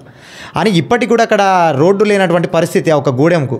అక్కడ 10 చెట్లు నరికేటప్పుడు అడ్డొచ్చిన ఫారెస్ట్ యాక్ట్ ఇక్కడ 1 లక్షల చెట్లు నరుకుతా ఉన్నారు, ఇక్కడ అడ్డొస్తలేదంటారు ఫారెస్ట్ అధికారులు. ఏమైపోయిళ్ళు అదే మనం ఎన్నుకున్నటువంటి నాయకులు మొత్తము ఫారెస్ట్ అధికారులే కూడా అబ్బా, రాజకీయ నాయకుల చేతులు ఉన్నోడే కదా వీళ్ళంతా. వాళ్ళందరూ కనుక దొంగలు కలిసి ఊర్లు పంచుకున్నట్టు ఇదంతా. ఈ ఫారెస్ట్ అధికారులు గాలి ఏం చేస్తారు పాపం, వీళ్ళ అధికారం అంతే ఎవరి మీద అంటే పేదోళ్ళ మీద చూపిస్తారు వీళ్ళంతా. మన మీద ఆడ చిన్నగా పోయి ఊర్లలో ఇప్ప పూలు తీసుకొచ్చుకుంటే కూడా ఆయన దొంగతనం కేసులు పెడతారు. ఆయన మీద కట్టలేరికి వస్తే కూడా వాళ్ళ మీద దొంగతనం పెడతారు. వాళ్ళకి పుట్టకు లేదు నాయన అడుగులో దొరికితే అది పట్టుకొచ్చుకుంటే కూడా వాళ్ళని కూడా కేసులు పెడతారు. ఇది పెద్ద పెద్ద తిమింగలాలు కదా మరి వీళ్ళు. మనం ఓట్లేసి ఎన్నుకున్నటువంటి లీడర్లే కదా మన జీవితాలను నాశనం పట్టిస్తున్నది. సో డిపార్ట్మెంట్లు ఇవన్నీ కూడా ఫారెస్ట్ డిపార్ట్మెంట్లు ఏం చేసేది ఏమి ఉండదు. ప్రభుత్వాలు ఏం చెప్తా వాళ్ళ మీద రాత్రి గుడి భూమి ఇంకోరికి పోతుంది, ఇంకోరికి పోతుంది, డైరెక్ట్ పోయేసి నేవీలోకి అప్పచెప్తారు వీళ్ళు భూమి. ఇది ఎక్కడి కథ ఇది అంటే అన్న దాదాపు 12 లక్షల చెట్లు, 2900 ఎకరాలకు పైగా అక్కడ భూమి ఉంది. ఇది మీరు ఆపాలి అని చెప్పేసి అంటే అధికారులు ఏమంటా ఉన్నారంటే ఫస్ట్ మేము 12 లక్షల చెట్లను నరుకుతా అని చెప్పి స్టేట్మెంట్ ఇచ్చిళ్ళు. తర్వాత ఇదంతా ఉద్యమం జరుగుతున్న క్రమంలో దామగుండ ఉద్యమం 1,00,000 చెట్లను మాత్రమే నరుకుతాం, మీరేమో ఆవేశపడకండి, ఉద్యమాలు విరమించుకోండి, 1,00,000 చెట్లను నరికి ఆ మందం మాత్రమే మేము నావీ రేడార్ స్థాపిస్తాం అంటా ఉన్నారు. ఇగో ఇప్పుడు ఒక్కసారి వాళ్ళ చేతిలో పోయిన తర్వాత అటు చుట్టూ మొత్తం సెక్యూరిటీ పెడతాడు. ఎవరిని పంపిస్తాడు వాడికి? ఉటికి పోతే ట్రెస్ పాస్ కేసు పెడతాడు. వీడియో నేవీ ఇన్ఫర్మేషన్ గురించి వచ్చాను లోపల పెడతారు. బార్డర్లో పెడతారు చూసినావా, ఇండియా పాకిస్తాన్ పోతే పాకిస్తాన్ కేసు పెడతారు, పాకిస్తాన్ ఇండియా ఇండియా పెడతారు కదా, అటువంటి కథ పెడతారు. ఇప్పుడు ఏం లేకముందే నక్సలైట్ అని మాట్లాడతారు కదా, రేపు పొద్దుగా అన్ని ఉంటాడు, గాంజా దందా కూడా చేస్తారు దేవేందర్ అని చెప్పి కేసులు పెడతారు. అబ్బా తులసి చంద్ర మీద పెడతారు, అందరి మీద పెడతారు. వీళ్ళు వాళ్ళు దానికి ప్రిపేర్ అయి ఉంటారు. ఇప్పుడు ఫస్ట్ చెప్పిందే కరెక్ట్, వాడు మేము ఇవన్నీ మొక్కలు తీసేస్తాం అనేది కరెక్ట్ స్టేట్మెంట్. మరి ఇవన్నీ ఉండాలి కదా, డిపిఆర్ ఇవన్నీ ఉంటాయి కదా, మెన్షన్ చేసి పెట్టుకో, కోర్టులకు ఇచ్చిన దాంట్లో కూడా ఉన్నాయి కదా అఫిడవిట్లలో కూడా. ఇది మన జనానికి తెలియదు. యాక్చువల్ ప్రజా నివేదిక తీసుకోవాల్సిన అవసరం ఉండే అంట అన్న ప్రజలు అంటున్నారు. అక్కడ బరాబర్ తీసుకోవాల్సిన అవసరం ఉండే. గత ప్రభుత్వంలో వీళ్ళన్ని దొంగలు పెట్టి దొంగ సంతకాలు పెట్టి కూడా చేశారు. ఇలా టీఆర్ఎస్ వాళ్ళ పాత్ర ఉంది, కాంగ్రెస్ వాళ్ళ పాత్ర ఉన్నది, బీజేపీ వాళ్ళ పాత్ర ఉన్నది. 3 రాజకీయ పార్టీలు కలిసి ఉన్నాయి దీనిలో. దామగుండంకు సంబంధించినటువంటి అంశాలు ఒక మాత్రం 3 రాజకీయ పార్టీలు కలిసి ఉన్నాయి. కానీ కేటీఆర్ అంటా ఉన్నాడు, మేము గతంలో మా దగ్గరికి వస్తేనే ఆ ఫైల్ పక్కన పెట్టినాం. మేము ప్రకృతి ప్రేమికులం, హరితహారం సృష్టించి మేము చేసినాం కాబట్టి మేము దామగుండానికి మేము రక్షించాలని చెప్పేసి మేము ఆ ఫైల్ పక్కన పెట్టినాం. ఈ ప్రభుత్వమే దుర్మార్గంగా ఇట్లా చేస్తుంది అంటున్నాం. అవి నోటి మాటలు ఇవన్నీ ఉట్టి ఫాల్తు ముచ్చట్లు అవన్నీ కానీ అన్ని జరిగినాయి. వాళ్ళ గవర్నమెంట్ ఉన్నప్పుడు కూడా మొత్తం ఎక్కడెక్కడికి వెళ్ళి ఏవేవి ఇక్కడి నుంచి లెటర్లు అక్కడ పోయేటి, అక్కడి నుంచి లెటర్లు అన్ని ఇక్కడికి వచ్చినాయి. అవన్నీ చిట్టపత్రం ఉన్నది. ఆయన కూర్చుంటే మొత్తం తీసి ముంగడ పెడతాం. మరి కేటీఆర్ మాటకు విలువ ఉన్నది. అబ్బా చచ్చిపోయిన ప్రవళికను పట్టుకొని ఎగ్జామ్ అప్లై చేయాలి. ఆ పిల్ల అసలు దామికు ఎగ్జామ్ కు సంబంధం లేదని మాట్లాడినాడు. వాళ్ళ హాల్ టికెట్లు అన్ని తీసి ముంగడ పెట్టిన తర్వాత అన్ని తీసి చూపించారు కదా మొత్తం. అంటే అంత అబద్ధాలు, అంటే చచ్చిపోయిన వాళ్ళ పేరు మీద కూడా అబద్ధాలు మాట్లాడేటువంటి దుర్మార్గుడు ఆయన. గాయన మాట మీద కూడా విలువ ఉంటుందా? మీరు అన్నట్టు శవాల మీద సమాధులు కట్టేటువంటి పరిస్థితి. వీళ్ళంతా గదే బాపతులు కదా. శవం వచ్చి శవం పోతుంటే ఏడ్చేటోడు కూడా ఉంటే దాన్ని ఇసిరేసే పైసల గురించి, పెంకాసుల గురించి, ప్యాల గురించి ఏడుకుంటాడు, కింద ఉంటాడు. ఆ బాపతోడు వీడు చదువుకున్నటువంటి బాపతులు వీళ్ళంతా. నా ఇంకో క్వశ్చన్ ఏంటిదంటే, ఇప్పుడు ముత్యాలమ్మ టెంపుల్ని గూలగొట్టాలని చెప్పేసి హిందువులు వాళ్ళు వీళ్ళు చాలామంది ధర్నాలు చేస్తున్నారు, రాస్తారోకాలు చేస్తున్నారు, పోలీసు లాఠీ దెబ్బలు కూడా పడుతున్నారు సికింద్రాబాద్లో. మరి దామగుండం అడవి ప్రాంతంలో రామలింగేశ్వర స్వామి ఆలయం ఉంది కదన్న. దామగుండం అడవిలో రామలింగేశ్వర స్వామి ఆలయం కూడా ధ్వంసం అవుతా ఉన్నది ఇప్పుడు, ఒక డిఫారెస్టేషన్ అయితే. మరి ఇది కూడా గుడే కదా. ఇక్కడికి హిందుత్వవాదులైనా కూడా భక్తులైనా కూడా వచ్చి ఇక్కడ కూడా కొట్లాడాలి కదా. ముత్యాలమ్మ తరహాలో ఇక్కడ కూడా కొట్లాడాలి. మరి వీళ్ళందరూ ఎక్కడికి పోయి ఎందుకు కొట్లాడతలేరు అంటారు? అంటే ఇప్పుడు బీజేపీ అంటున్నది కదా అక్కడ పెట్టాలని చెప్పని. అంటే బీజేపీ వాళ్ళు అనుకుంటేనే గుడిలకు విలువ ఉంటుందేమో, లేకుంటే లేదు కావచ్చు, నాకు తెలియదు. కానీ ఎక్కడైనా కానీ నువ్వు ఒక రిలీజియస్ ప్లేస్, వర్షిప్ ప్లేస్ ఏదైనా కానీ దానికి ఒక సెంటిమెంట్స్ ఉన్నప్పుడు ఇక్కడైనా కంతే అక్కడైనా కంతే ఈక్వల్ గా. సో ఒక తెలివిగా వీళ్ళు ఏం చేస్తున్నారంటే దాన్ని ఇంకా కాపాడుతాం, జనంకి ఎంట్రీ పెడతాం, ఇదంతా అంటారు. మేము దాన్ని కులగొడతాం అని చెప్తలేరు వాళ్ళు. కులగొడతారని చెప్తలేరు కదా, పంచాయతీ లేదు కదా అనుకుంటున్నారు. కానీ అట్లా అది అసలు యాక్చువల్గా అట్లా చూడకండి. నేను ఈవెన్ మీరు అంటే ఈ హిందుత్వ అనేకున్నటువంటి ఆలోచన ఉన్నటువంటి వాళ్ళకు కూడా నేను విజ్ఞప్తి చేసేది ఏంటంటే, మీరు ఒక్కసారి మీరు ఇంకో దిక్కు ఆలోచన చేయండి. ఇప్పుడు మేము చెప్తున్న అంశాలు రెండు మూడు అంశాల గురించి చెప్పండి. మా ఊర్లో నానుడు ఉంటుండే, ఇంకా హైదరాబాద్ నిలబడ్డారు అని. అంటే ఏంటంటే హైదరాబాద్ నిలబడితే మానసికంగా, శారీరకంగా వీడు మంచిగా తేజ్ కనబడుతున్నాడు అనేది ఉంటుండే, నానుడు ఉంటుండే. ఇప్పుడు పోయింది. ఎందుకంటే ఇప్పుడు గడిపే నీళ్ళు వస్తున్నావని మురికి నీళ్ళు అయిపోయినాయి కదా. ఎందుకంటే ఇప్పుడు ఆ కాలువ సాఫ్ చేస్తే మంచి నీళ్ళు వస్తాయి. ఎందుకంటే ఆ ప్రాంతంలో అనంతగిరి, దామగుండం, ఈ బెల్ట్కి వెళ్ళి వచ్చేటువంటి నీళ్లు మొత్తం ఈ హైదరాబాద్ వాళ్ళు తాగిన తర్వాత ఆ మెడిసినల్ గుణాలు వీటికి ఉండే వాటికి, ఆ మూలికలకు తగిలి వచ్చినటువంటి నీళ్లలో ఆ వైద్య గుణం ఉండే కాబట్టి ఇట్లా తయారవుతారు అనేది ఒక నానుడు ఉండే. రేపు పొద్దుగాల అప్పుడు 100 సంవత్సరాల కింద ఇట్లా అనుకునేదట అనే చరిత్ర చెప్పుకుంటే ఉంటది. కానీ మీరు మనం కాపాడుకుంటే మీరు ఆలోచన చేయండి. ఇక్కడ కాకపోతే ఇంకెక్కడ ఒకటే క్వశ్చన్ సింపుల్ గా, భారతదేశం మొత్తం ఇంత పెద్ద భూభాగంలో ఏ రాష్ట్రంలో లేదు, ఈ రాష్ట్రంలోనే ఉన్నది. ఈ రాష్ట్రంలో దామగుండం కాడ పెడితేనే సిగ్నల్ అందుతాయి అనేది ఉన్నదా? లేదు. మరి అన్నప్పుడు నువ్వు పక్క పెట్టుకోవచ్చు కదా. ఎక్కడ 10 కిలోమీటర్ దూరం పెట్టుకో, 20 కిలోమీటర్ దూరం పెట్టుకో, 100 కిలోమీటర్ దూరం పెట్టుకో. అక్కడనే పెట్టాలని ఖచ్చితంగా ఎందుకు పెడుతున్నారు? ఇంటర్నల్ ఏదైనా మాఫియా ఉందంటారా? దీన్ని నాకు పెద్ద డౌట్ వస్తుంది. ఎందుకంటే ఇవన్నీ ఉన్న తర్వాత ఎంత పెద్ద మాఫియా అనేది, ఫార్మా మాఫియా. రేపు ఎవరన్నా వచ్చి అక్కడ నిజంగా కూడా ఆయుర్వేదిక్ కేంద్రం ఎవరైనా పెట్టేది ఉంటే ఆ మూలికలతోటి మనకు అసలు రోగాలే రాకుంటే ఏమన్నా మంచి అక్కడ నుంచి వచ్చేది దొరుకుతాయేమో, అది రీసెర్చ్ చేసాక తెలిసేది. సో అందుకని రేడార్ కేంద్రం కన్నా ఎక్కువ ఇటువంటిది పెట్టాలనేది నా డిమాండ్, మన అసలు డిమాండ్ అనుకుందాం. సో అట్లా ఉన్నప్పుడు నదులు వస్తున్నాయి కాబట్టి, 2 నదులు నువ్వు వాటికి వచ్చేది అది గంత రిచ్ ఉన్నటువంటి జాగాలల్లా నువ్వు అసలు ఆ పరిసర ప్రాంతాలకే పోవద్దని చెప్పి మీ కానూన్లోనే ఉండే. నువ్వు ఎట్లా పోతున్నావు ఈ నదుల కాడికి ఎక్కడ ఎట్లా పోతున్నావు? ఇక కానూన్ వాళ్ళ చేతిలో పెట్టుకుని ఐదర్ రెండు జరగాలి ఇక్కడ. ఇది నిజంగా కూడా దీన్ని రిచ్ ఉన్నది అనేది వీళ్ళ రిపోర్ట్స్ ఎక్కడ లేకుండా సెంట్రల్ గవర్నమెంట్ ఏమన్నా మిస్గైడ్ అవుతున్నారా? ఇక్కడ ఉన్న ముఖ్యమంత్రి కూడా అది అర్థమైతే లేదా నాకు తెలుస్తలేదు. కానీ వీళ్ళు మాత్రం అది ఇంకో పోయిన ప్రతి ఒక్కరిని లంగా దొంగ బ్రాండ్ వేసి నక్సలైట్ వీళ్ళు ఇట్లా అట్లా అంటారు. తినదరకపోతున్నారు. అబ్బాయి నాకు అర్థం కాదు. దాంతో పైసలు వస్తాయి, మన పైసలు వస్తాయి దాంతో. జనం మన ఆస్తి మన భవిష్యత్ తరాలకు అందించడం అనే ఒక ఆలోచనతో పోతున్నారు కదా. చదువుకున్న వాళ్ళు, మీ అసలు యువకులు వచ్చిన మంది ఇప్పుడు పోయి పనిచేస్తున్నారు. ఊర్లో పంటది అబ్బాయి పనిచేస్తున్నారు. దేనికి పనిచేస్తున్నారు? తరాల గురించి పనిచేస్తున్నారు. వాళ్ళకు ఉన్నటువంటి ఆలోచన మీకు లేదా? పాడే చెట్టాకు ఆలోచన ఉంటే మంచిగుంటుంది. మూసి ప్రక్షాళనను పెట్టి, మూసి సుందరీకరణను పెట్టి అక్కడ మీరు అన్నట్టు ఊపిరితిత్తుల మీద దెబ్బ కొడితే మూసి సుందరీకరణ ఎట్లా సాధ్యమైంది అన్న? అసలు oxygen of Hyderabad is being killed అబ్బా. క్లోజ్ చేసి పడిస్తున్నారు, కంప్లీట్ క్లోజ్ చేస్తున్నారు. ఎక్కడికి వెళ్ళి ఇలా నీకు ఒక రక్షణ కవచం లెక్క. అది హైదరాబాద్ కు ఎంత గ్రో అయినా కానీ కాంక్రీట్ జంగల్ అయిపోయింది మొత్తం కంప్లీట్. నువ్వు 4th సిటీ పెట్టుకుని మట్ల కొట్టుకుంటావా, నెత్తలు కొట్టుకుంటావా? నువ్వు గ్రీనరీ మొత్తం కథం పట్టించేసి చాలా సింపుల్. అంటే నువ్వు పిక్చర్ కూర్చోబెట్టి 10 నిమిషాలు చెప్పినా కానీ అర్థమవుతుంది దానికి. అరే చూడరాబాయి ఇక్కడ ఇది ఉన్నది అంటే అరే మరి గాడి కట్టాలి అంటాడు ఎవడన్నా. కానీ తెలివి ఉన్నా తెలివి లేకపోయినా చదువుకున్న ఇంత చదువుకుని ఆడ కూర్చొని తలకాయ ఎందుకు లేదో నాకు అర్థమైతలేదు. గింత కామన్ సెన్స్ ఉంటుందా? ఇప్పుడు యూనివర్సిటీకి ఉస్మానియా యూనివర్సిటీకి పక్కకు వస్తే నీకు 2 డిగ్రీల ఎడకాలం డిఫరెన్స్ కనబడుతుంది. ఎందుకంటే చెట్లు ఉంటాయి కాబట్టి కనబడుతుంది. చెట్లు ఎందుకు గుల్లగొడతావు? నువ్వు చెట్లు లేని దగ్గర కట్టుకో, మళ్ళీ ఆడ కూడా పెట్టుకో చెట్లు. నువ్వు ఆర్మీ వాళ్ళు కానీ ఒక పెద్ద మనిషి మాట్లాడగా నేను బీజేపీ ఆయన మంత్రి మాట్లాడిన ఆర్మీ వాళ్ళు చెట్లు ఎట్లా మెయింటైన్ చేస్తారో మీకు అందరికీ ఉన్నదంతా కొట్టేసినాక నువ్వు మెయింటైన్ చేసేదా? కొత్త దగ్గర పెట్టుకొని చెయ్యి, వద్దని అంటలేం కదా. సో ఇవన్నీ ముంగటోళ్ళ మీద రాళ్ళేసే కన్నా ఈ అందరు దుష్ప్రచారం చేసేటువంటి వాళ్ళు దయచేసి మీరు ఓన్రి. ఇప్పుడు ఈ మాటలు వేటోళ్ళు ఎవరు ఉంటారో మీరు ఏమైనా తిట్టుకోరు, కానీ మీరు ఓన్రి సార్ పోయాడు పోయి మీరు చెప్తున్నది అట్లా వాస్తవం ఉందా లేదా అనేది. వ్యక్తుల గురించి ఆలోచించకండి. ఎవరు వచ్చిండ్రు, ఎవరు పోయినరు, నక్సలైట్ల సంబంధించిన వాళ్ళు వచ్చిండ్రా, లేకపోతే మీకు నచ్చని వాళ్ళు వచ్చిండ్రా, ఇవన్నీ పక్కకు పెట్టండి. నిజంగా కూడా ఆ ప్రాంతంలో వైద్య గుణాలు ఉన్నటువంటి మూలికలు ఉన్నాయా లేవు అనేది మీరు చూడండి. ఎక్స్పర్ట్స్ తీసుకోపోరు, మీరు తీసుకోపోరు, మీకు నచ్చిన వాళ్ళని తీసుకోపోరు. ఇక్కడ ఉన్నారు కదా బొచ్చడం మంది. అట్లా ఆయన ఉన్నాయన్న కూడా తీసుకోపో. ఇలా దాదాపు 138 రేర్ ఉన్నటువంటి వాటి అక్కడ ఉన్నాయన్నారు. వేల మూలికలు ఉన్నాయి. ఆ రేర్ ఉస్మానియా రీసెర్చ్ చేసిన రిపోర్ట్స్ ఉన్నాయి. పోయి చూడండి రబ్బా, చూస్తే మీకు అవగాహన వస్తుంది. మీరు మీ వాళ్ళకు పై వాళ్ళకి చెప్పుకోండి. పై వాళ్ళు కూడా ఆర్డర్ ఇవ్వగానే పోయి ఆడ గిలాసాలు పడేసిర్రు, సీసాలు పడేసిర్రు. వీళ్ళు ప్రకృతి ప్రేమికులు అయితే వీళ్ళు గివి పడేసిపోతారా? ఊరిని పడేసిపోయినరు. ఆ రోజు వర్షం పడుతుండే ఆగమాగమైనరు, ఇబ్బంది అయింది కావచ్చు. అటు ఇటు ఓ రోజు తెల్లారిపోతే వీళ్ళందరూ సాఫ్ చేసేందుకే పోయిరు. దాన్ని పట్టుకొని కాదని ఆయన నువ్వు అసలు వాస్తవంగా ఇవి అంటున్న విషయం వాస్తవమా లేదా చెప్తున్నాయని కరెక్టా? అంటే ఇప్పుడు నావీ రాడార్ కేంద్రం కోసం శంకుస్థాపన అయితే అయిపోయింది అన్న, మరి ఇది కొనసాగుద్ది అంటారా లేకపోతే ఆగిపోయే అవకాశం ఉంటుందా? దీనికి ఎట్లా మనం ఏం చేస్తే దీన్ని రక్షించుకోవచ్చు? పోరాటాల ద్వారా జనాన్ని చైతన్యవంతులను చేసే ద్వారానే పోతుంది. అయితే ఒక్క దామగుండం ప్రజలతోనే కాదు, ఇది యావత్ తెలంగాణ ప్రజలు, ఈవెన్ దేశం, ఇది ఒక నేషనల్ ఇష్యూ లెక్క తీసుకుపోయినాడు పక్కా సెటిల్ అవుతుంది ఇది. కానీ ఆ లోపల వీళ్ళు ఎంత డ్యామేజ్ చేస్తారు అనేది ఒక పెద్ద డౌట్ ఉన్నది నాకు క్లియర్ కట్ గా.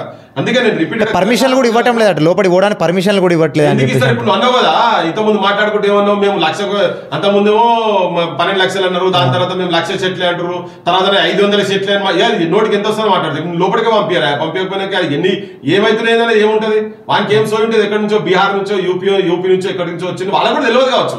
వాళ్ళకి ఇప్పుడు ఈవెన్ నావియోలో కూడా దీంట్లో నిజంగానే ఇవన్నీ మూలికలు, రేర్ మూలికలు ఉన్నటువంటి ప్రాంతం అని చెప్పని వాళ్ళకు కూడా తెలుసో తెలియదో నాకు తెలియదు. ఎందుకంటే ఆ రిపోర్ట్స్ అన్ని కూడా బక్వాస్ రిపోర్ట్స్. ఇక్కడ ఏమైనా పైసలు ఇస్తే రాసిస్తారు కొంతమంది. ఏమన్నా ఇక్కడ స్థానిక పూడూరు ఎమ్మెల్యే కూడా అందరినీ బెదిరించేటువంటి పరిస్థితి ఉంది, కాంగ్రెస్ ఎమ్మెల్యే. ఏదో నా ఇంట్లో మిలిటరీ ఉన్నాడు ఏమో ముచ్చట చెప్తున్నారు. ఇవన్నీ ఏమంటున్నా అంటే చెత్త నా కొడుకు వీళ్ళంతా, వాళ్ళ అన్న పోతే పోవచ్చు, వాళ్ళ ఆయన పోతే పోవచ్చు, డిఫరెంట్. కానీ వాళ్ళు వినంత మాత్రమే వీళ్ళందరూ ఒకట పండిత పుత్ర పరమ శుంఠ లెక్క ఉంటుంది ముచ్చట. పండితుల చేత అందరు మంచిగా కుట్టాల్సిన అవసరం ఉందా? వాళ్ళు అయ్యేది ఉంటే నువ్వు ఉన్నావు ఉంటుందా? వాళ్ళ ఇంట్లో ఉన్నారు అని చెప్పినాక విన్నా నేను ఎక్కడో మా ఇంట్లో కూడా ఆర్మీలో పోయి చెప్పని ముచ్చట చెప్పారు. కొండ విశ్వేశ్వరరెడ్డి కానీ కొండ విశ్వేశ్వరరెడ్డి ఇంత ముందేమో ఒక తిరిగా మాట్లాడాడు, ఇప్పుడేమో ఇంకో తిరిగా మాట్లాడుతున్నాడు. వీళ్ళ 4 లాభాయి నోరులా వాళ్ళు నాకు అర్థం కాదు. పుట్టకో మాట మాట్లాడకూడదు గాడిదలు. నాకు ఓసారి తిక్క అనిపిస్తున్నది. అరే నువ్వు అంత ముందు అయితే మాట్లాడినావు కదా, నువ్వు మన దాన్ని స్టడీ చేసినావా? నువ్వు ఎక్స్పర్ట్ వా? నేను కూడా ఎక్స్పర్ట్ కాదు, కానీ ఎక్స్పర్ట్ చెప్పిన విషయం చెప్తున్నా. నేను కూడా నానుడు చెప్తున్నా. ఆడ హాస్పిటల్ ఉందా లేదా, టీబీ హాస్పిటల్ ఉన్నదా లేదా చెప్తున్నా. హైదరాబాద్ లో నానుడు ఉన్నదా లేదా అనేది ఎవరిని అడుగు తెలంగాణ మొత్తంలో పోయి. అనంతగిరిగా ఆవా ఏకలాక దవా అనేది ఉన్నదా లేదా అంటే ఈ గాలిలో అక్కడ వీచేటువంటి గాలిలో నీకు వైద్య గుణాలు ఉన్నాయి కాబట్టినే ఆ నానుడు వచ్చింది. హైదరాబాద్ నీళ్లు పడ్డారు, లేవా ఉన్నాయా లేవా కనుక్కో కదా, తెలుస్తుంది కదా. ఇప్పుడు ఈ రాజకీయ అవసరాల గురించి వాళ్ళ బిజినెస్ ఏమో ఏమెరికా ఈయన కూడా హాస్పిటల్ ఉన్నారే కదా, ఈ ఫార్మా మాఫియాతో లావాదేవీలలో ఈయన కూడా ఇక్కడ ఉండడేమో మనకేమెరికా. నావీతో పాటు హాస్పిటల్ కూడా మాఫియా ఉన్నదేమో. వీళ్ళకి ఎన్ని లావాదేవీలు వస్తున్నాయో. తెలంగాణను కావచ్చు భారతదేశాన్ని చాలా అవమానంతో చెప్తున్నా ఏంటంటే బిజినెస్ పీపుల్, వ్యాపారవేత్తలు రాజకీయ నాయకత్వంలో ఉన్నారు కాబట్టి దౌర్భాగ్య స్థితి ఏర్పడ్డది. వ్యాపారవేత్తకు ఏ కులం మీద అభిమానం కానీ, మతం మీద అభిమానం కానీ, ప్రాంతం మీద అభిమానం కానీ, దేశం మీద అభిమానం కానీ ఏముండదు. వానికి బిజినెస్ నడవాలి, పైసలు రావాలి, వాని గల్లపెట్టలు నిండాలి, వాడు ఆస్తులు పెంచుకోవాలి. వాళ్ళ ఆలోచన అట్లుంటది వాళ్ళది ఎప్పుడైనా. అందుకే ఈ బిజినెస్ పీపుల్ రాజకీయాలకు వచ్చినప్పుడు కొండా విశ్వేశ్వరులు ఎక్కెళ్తారు వాళ్ళు. ఇంతకుముందు అయితేనే కానీ ఆయన కొట్టద్దన్నాడు కదా, ఇప్పుడే ఆయన ఏం లేదు మట్టి దుబ్బ అన్నట్టుగా మాట్లాడుతున్నాడు. మీకేం తెలియదు నాకు తెలుసు అంతా అన్నట్టుగా మాట్లాడుతున్నాడు. నేను పెద్ద తను చదివి పెద్ద రీసెర్చ్ చేసి పిహెచ్డీ చేసుకొని అమెరికా, ఆఫ్రికా, అమెజాన్ అడవులలో మొత్తం నేను ఈ మూలికల మీద రీసెర్చ్ చేసి వచ్చినా, హిమాలయాల్లో పోయి పండుకొని వచ్చినా, తప్ప చేసి వచ్చినా అంటే చెప్తున్నారు వీళ్ళంతా. ఇట్లా కాదు కదా, చెయ్యి నువ్వు అటు పోయి కూర్చొని ఉంటే నీకు అర్థమవుతుంది. నువ్వు వీళ్ళందరూ ఏమంటే తప్పు రిపోర్ట్ ఇస్తున్నామో అనిపిస్తున్నావు ఓసారి నాకు. అరే వీళ్ళు ఇంత మాట్లాడతారు వీళ్ళంతా, ప్రధానమంత్రి వీళ్ళంతా దేశం ఆయుర్వేదం అని మాట్లాడి ఇక్కడ గీత పప్పుల కాలు ఎందుకు వేస్తున్నారు అని చెప్పాలి. చేసిన ఒకవేళ వాళ్ళకి తెలిసి మాఫియా చేతుల్లో ఉంటే కూడా కాదే. అందుకే కదా ఇలా భారతదేశం మొత్తం 1% ఆఫ్ ది నేషన్ చేతులలో, దేశంలో ఉన్నటువంటి 40% ధనము 1% జనాభా చేతులలో ఉన్నది. అందుకే ధనికుల గురించి నేను అదే చెప్తున్నా. వానికి దేశం మీద ప్రేమే ఉండదు. బిజినెస్ మ్యాన్కి ఎక్కడో దగ్గర టాటాస్ ఉంటాడు, ఎక్కడో అడాకూర ఎక్కడెక్కడో పుడతారు పోతారు, అది వేరే విషయం. కానీ కార్పొరేట్ వ్యవస్థ అంటేనే వానికి ఏముండదు, ప్రాంతం ఉండదు, ఏముండదు, పైసలు అంతనే. 10 రూపాయలతో అయ్యే పనిని వాడు ఆటలతో ఎట్లా చేసుకోవాలని చూస్తాడు అంతనే. మన లైన్ ఎట్లుంటుంది, మన బిజినెస్ ఎట్లుంటాడు, ఆ అడవి పోతుందా, మన్ను పోతుందా, మసా ఏం పోతుందా, మనకి ఎల్లపట్టి నిడుతున్నాయి, నాస్తికి వస్తున్నాయి. సో అటువంటి మనస్తత్వం ఉన్నటువంటి రాజకీయ వ్యవస్థ ఉన్నది కాబట్టి ప్రజలుగా మనసంటలో కూడా ఈ ఇబ్బంది ఉన్నది. ఓకే, ఇప్పుడు హైడ్రా గురించి చూసుకుంటే హైడ్రా పేదల ఇళ్లను ధ్వంసం చేస్తూ ఉన్నారు. ఇప్పుడు వాళ్ళకు మళ్ళీ కేసీఆర్ కట్టించినటువంటి డబుల్ బెడ్రూమ్లు ఇస్తానని కొందరికి అంటున్నారు. పునరావాస కేంద్రాలను ఇంకా ఏర్పాటు చేయలేదు, వాళ్ళ రోడ్డు మీద పడేటువంటి పరిస్థితి ఉంది. సో ఇప్పుడు వాళ్ళు ఒక ఇంటిని మీద లోన్ తీసుకొని వాడు డబ్బులు అప్పు తెచ్చుకొని కట్టుకుంటున్న పరిస్థితి. ఇప్పుడు ఆ ఇల్లే కూల్చేసినటువంటి పరిస్థితి, వాడిని లోన్ ఎట్లా కట్టమంటారు అన్నీ, అసలు వాని పరిస్థితి ఏంది, ఒక పేదోడిని, ఒక సామాన్యుంది. ఒక దీర్ఘకాలిక ప్రణాళిక లేకుండా, ఒక అనాలోచితమైనటువంటి నిర్ణయం, దూరదృష్టి లేకుండా ఒక మిషన్ పట్టుకొచ్చి ఎట్లా పడితే అట్లా కొడతా అని చెప్పని కొట్టి, అంటే కొన్ని ఏళ్ల నుంచి ఒక జనరేషన్ కళ ఏముంటుంది అంటే ఒక ఇల్లు. ఫస్ట్ ఏ కుటుంబం అయినా ఎవరైనా కానీ ఫస్ట్ ఆలోచించేది ఏంటంటే నాకు ఒక ఇల్లు ఉండాలి, చెత్త ఉండాలి అనేది సామాన్యుడు. ఫస్ట్ పొద్దున్న లేసానికి బువ్వ కావాలి, బట్ట కావాలి, దాని తర్వాత నీడ కావాలి. ఆ నీడకు కొన్ని ఏండ్ల ప్రణాళిక ఉంటది. ఆ ఏండ్ల ప్రణాళికను ఉట్టిగా నువ్వే పర్మిషన్ ఇస్తావు, నీ గవర్నమెంట్ పర్మిషన్ ఇస్తాడు, నీలోడు పర్మిషన్ ఇస్తాడు, నీకు పర్మిషన్ ఇస్తాడు, అంటే ఫైరోడు తర్వాత బంగ్లోడు పర్మిషన్ ఇస్తాడు, ప్రతి డిపార్ట్మెంట్ నీకు పర్మిషన్, కూడా ఆవిడ పర్మిషన్ ఇస్తాడు, అందరు పర్మిషన్లు ఇస్తారు, బ్యాంక్ లోన్ ఇస్తాడు ఆ పేపర్ల మీద, అన్ని కానూనే ఉంటాయి. రిజిస్ట్రేషన్ నువ్వే చేస్తావు, నీ గవర్నమెంట్ చేస్తావు, రిజిస్ట్రేషన్ పైసలు తీసుకుంటావు, దానికి ట్యాక్సులు వేస్తావు, బిల్లులు వేస్తావు, అన్ని తీసుకుంటావు, ఓవర్ నైట్ ఇల్లీగల్ అని కొడతావు. ఇది ఎక్కడ న్యాయం ఇది? అసలు ఆ పర్మిషన్ ఇచ్చిన వాళ్ళ మీద ఫస్ట్ నువ్వు యాక్షన్ తీసుకో. ఒకవేళ నిజంగానే అన్ని ఇల్లీగల్ ఉన్నాయి అనుకుందాం, అన్ని ఇల్లీగలే ఉన్నాయి అనుకుందాం, ఓకే, వాటికి నువ్వు ప్రాపర్గా నువ్వు ఫస్టే మొత్తం ఒక సెటప్ అంతా కంప్లీట్ చేసి, ఇలా వీళ్ళు పోయినరు చెంగే చాంగ్ అని చెంగుని ఎగురుకుంటా బ్యాచ్ అంతా విదేశాలకు పోయి ఆడ పోయి తిరుగుతా పట్టలు వేసుకుంటా బంగారు రాజా అని పాటలు పెట్టుకుంటున్నాడు. అది చూసి డాన్సులు చేస్తున్నాడు ఆడ పైసలు పోయి. సో ఇక్కడ వాళ్ళు ఒక 4000 సార్లు అక్కడ ఉన్నటువంటి మేయరు 3000 మంది నిర్వాసితులు అవుతుంటే 4000 సార్లు వాళ్ళ ఇళ్లకు పోయినట్టు ఆయన మొత్తం తిరిగినట. ఇక్కడ నా కొడుకు ఒక్క ఎమ్మెల్యే కావచ్చు, ఒక మంత్రి కావచ్చు, ఒక్కసారైనా తిరిగిండా? ఒక్కరన్నా ఆడ పోయిందా? మూసి నిర్వాసితులు పోయిందా? లేకపోతే నేను ఆవేశంగా మాట్లాడుతున్నా ఎందుకంటే వాళ్ళ ఇళ్లలో పోయి చూసిన తర్వాత అనిపించింది అసలు ఏంటిది వీళ్ళ బతుకులేంది. దాదాపు 20,000 పైచిల్లు కుటుంబాలు 2 లక్షల మందికి పైన ఉన్నారట మొత్తం. అది అంటే నువ్వు పోయి స్టడీ చేస్తే కానీ క్లియర్గా తెలుస్తలేదు మొత్తం. నువ్వు ఓవర్ నైట్ వచ్చి కొడతా అంటే ఎట్లా? నువ్వేమన్నావు మొత్తం హైదరాబాద్ వాళ్ళంతా నీకు మొత్తం ఏంది ఫామ్ హౌస్ లో ఉన్నటువంటి మలమూత్రాలు తాగాలని అని చెప్పి మాట్లాడినావు కదా. ఒక ఫామ్ హౌస్ కొట్టినావా ఎక్కడన్నా? మంత్రి మల్లారెడ్డి కాలేజ్ ఉంది కదా, ఒక్క ఫామ్ హౌస్ ఫస్ట్ కొట్టును. ఏమందన్నా మల్లారెడ్డి ఉన్నది, ఓవైసీ ఉన్నది, పొంగులేటి శ్రీనివాసరెడ్డి ఫామ్ హౌస్ ఉన్నది, పల్లా రాజేశ్వర రెడ్డి కాలేజ్ ఉన్నాయి, సీఎం తమ్ముడు సీఎం తమ్ముడు తిరుపతి రెడ్డి అంటే అనేది కూడా ఉందని సీఎం అన్న ఆయన వెంచర్ చేసినోడు కూడా ఏం కాదు. ఆయన కూడా ఏమంటాడు నాకు తెలియదు భయ నేను కొన్నా నాకేం వరకు అందరితో పాటు నేను అన్నాడు ఆయన. కానీ ఆయన ఇల్లు ఉంటే అట్లా ఉంది, ఆ కాలనీ కూడా అట్లా ఉంది. ఆయన ఒక్కడనేది కాదు, సీఎం అన్నది పక్కకు పెడితే దాదాపు 200 ఇళ్ళ పైన ఉన్నాయి కదా, వాళ్ళందరూ కూడా అట్లా ఉన్నారు కదా. ఆయన వెంచర్ చేసేది వేరే విషయం. పేద ప్రజల మీద ఎందుకు పడుతున్నారు? ఇప్పుడు అనేది ఏంటంటే నువ్వు ఇన్ని రోజులు మాట్లాడినావు, చాలా పెద్ద మాటలు మాట్లాడినావు, ఇంత పెద్దోడైనా కొట్టి పారేస్తా అని చెప్పని. నువ్వు రామోజీ ఫిలిం సిటీలో 3 చెర్లు ఉన్నాయి, ఆ వీడియోలు తీసి చూపించి పెట్టినాం. అవి వాటికి ఏం కాలే.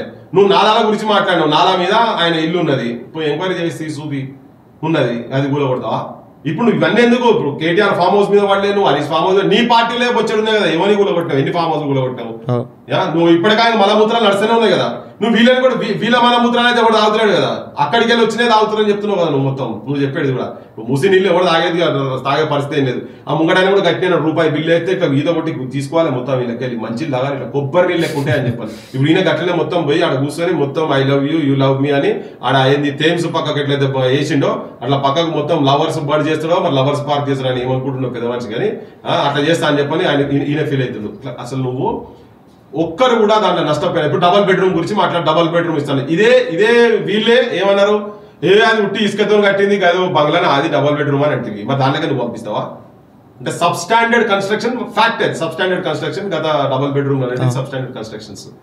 కానీ ఇప్పుడు నువ్వు తీసుకపోయి ఆ సబ్స్టాండర్డ్ కన్స్ట్రక్షన్లో మరి ఆల్రెడీ బొచ్చడం మంది అప్లికేషన్స్ పెండింగ్ ఉన్నాయి. సో నువ్వు కట్టేది ఉంటే అక్కడనే అద్దాల మెడలు బొచ్చ బయట కంట్రీల దేశాలలో ఉన్నాయి కదా, నెదర్లాండ్స్ అటువంటి దేశాలలో ఇక్కడ కాలంలో ఉన్నాయి.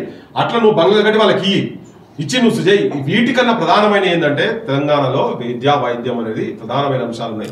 నువ్వు వాటిని టేకప్ చేయకుండా ఉండి ఆ అంశాలను నువ్వు టేకప్ చేయకుండా నువ్వు 1,50,000 కోట్ల రూపాయలు కేవలం దీని మీదనే పెడతా అంటే ఇది నువ్వు ఒక నువ్వు కమిషన్ల గురించి చేస్తున్నట్టే అనిపిస్తే. కాళేశ్వరంతో ఆయన కమిషన్లు తీసుకున్నాడు, నువ్వు ఈ పెద్ద పెద్ద ప్రాజెక్టులు పెట్టి నువ్వు కథం పెట్టేసుకుంటున్నావు. అదే దిక్కు బాత్రూములు లేవు, టాయిలెట్ లేవు, ఆడపిల్లలు ఆగమవుతున్నారు, ఇజ్జత్ పోతుంది, తెలంగాణ బతుకమ్మలు పదార్థాలు అవుతున్నారు మొత్తం అని అంటే వాటి గురించి మాట్లాడు. యూనివర్సిటీలో రిక్రూట్మెంట్ లేవు అని ఆయన మాట్లాడి చాలా మంది అంటారు, అరే నువ్వు ఏం మనం మాట్లాడితే విద్య గురించి వీటి గురించి అవి ప్రధానమైన అంశాలు కదా. ఇమీడియట్ గా నువ్వు ఆడ పోయినావు, ఏం చేసినావు, ఎవరెవరు ఇంట్లో ఎట్లా చదువుకుంటారో 90% గవర్నమెంట్ బడిలో చదువుకుంటారు. నువ్వు పోయిన దేశంలో అది చెప్పారు జనానికి. ఇక్కడికి వచ్చి నేను ఇట్లా బ్యూటిఫికేషన్స్ ఆయన పాటలు పాడుకుంటే సినిమాలు తీయాలి ఆయన ఈ 1,50,000 కోట్ల రూపాయలు దేనికి అసలు దేనికి? ఒకసారి 35 అంటాడు, ఒకసారి 50 అంటారు, ఒకసారి 75 అంటారు, 1,50,000 కోట్లు అంటారు, మళ్ళీ నేను ఎందుకన్నా అంటారు.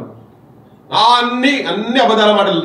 మొత్తం లాస్ట్ ప్రభుత్వం ఎట్లయితున్నదో ఆ ప్రభుత్వం అడుగు జాడలనే నడుస్తున్నారు. వాళ్ళు ఏ బాటలు నడుస్తున్నారో మీరు అదే బాటలు నడుస్తున్నారో అనేది క్లియర్ కట్ గా అర్థమవుతుంది, చెప్పదలుచుకున్నాం. పేదోళ్ళు కాదు, నువ్వు ఫస్ట్ ఉన్నోళ్ళ మీద ఎవరు కడుపుంటావు. ఉన్నోని కడుపు కూడా నువ్వేంటంటే వాడు ఇల్లీగల్ ఉండేది ఉంటే తీసి పడేసి ఇంకో దగ్గర చేయి. నీ surplus money, illegal money, accumulation of illegal wealth ఏదైతున్నదో కరప్ట్ ప్రాక్టీసెస్ సంపాదించినటువంటి వాళ్ళను కక్కించి బయటికి. వీళ్ళకి పేదలకు ఎంత చేసినా తక్కువ చెయ్యి, అవన్నీ చెయ్యి. వాళ్ళ చదువులు నువ్వు ఓవైసీ కాలేజ్ కొడతలేవు, మల్లారెడ్డి కాలేజ్ కొడతలేవు, అది ఏమంటున్నావు? వాళ్ళకి టైం ఇచ్చినాం మేము, కొట్టేదే ఉత్తి ముచ్చట్టే కానీ మా టైం ఇచ్చినాం ఎందుకంటే అలా చదువుకుంటున్నాను. మరి ఇక్కడ స్లమ్స్ లో చదువుకుంటున్నారు కదా, వాళ్ళ చదువు కాదా? కాలేజీలో యజమానుల చదువు, ప్రైవేటు కాలేజీలో యాజమాన్య దాంట్లో చదువుకునే చదువులు వీళ్ళ చదువులు కాదు సార్ కాదా? మరి వీళ్ళకి అకాడమిక్ ఇయర్ ఇబ్బంది కదా. వీళ్ళకి గులగొట్టి వీళ్ళని ఇంకెక్కడ పంపిస్తే చాదర్ఘాట్ ప్రాంతంలో ఉన్నారు అనుకో, అక్కడ పరిసర ప్రాంతాలలో వాళ్ళు అక్కడక్కడనే పని చేసుకుని ఇళ్ళలో పని చేసుకుంటారు వచ్చి అక్కడ చదువుకుంటారు. యాడికి వాళ్ళాలి మరి? యాడ అడ్మిషన్ ఇస్తావు? నీ గవర్నమెంట్లో బడులు మంచిగా ఉన్నాయి, అడ్డమైన దరిద్రంగా ఉన్నాయి తెలంగాణ బడులు బంద్ అవుతున్నాయి, ఎక్కడికక్కడ క్లోజ్ చేస్తున్నారు వాంటెడ్గా. ఇది ఒక పెద్ద కుట్రతోని ఇటువంటి అడ్రస్ చేయాలి కానీ దాని మీద పోయి పడ్డాడు.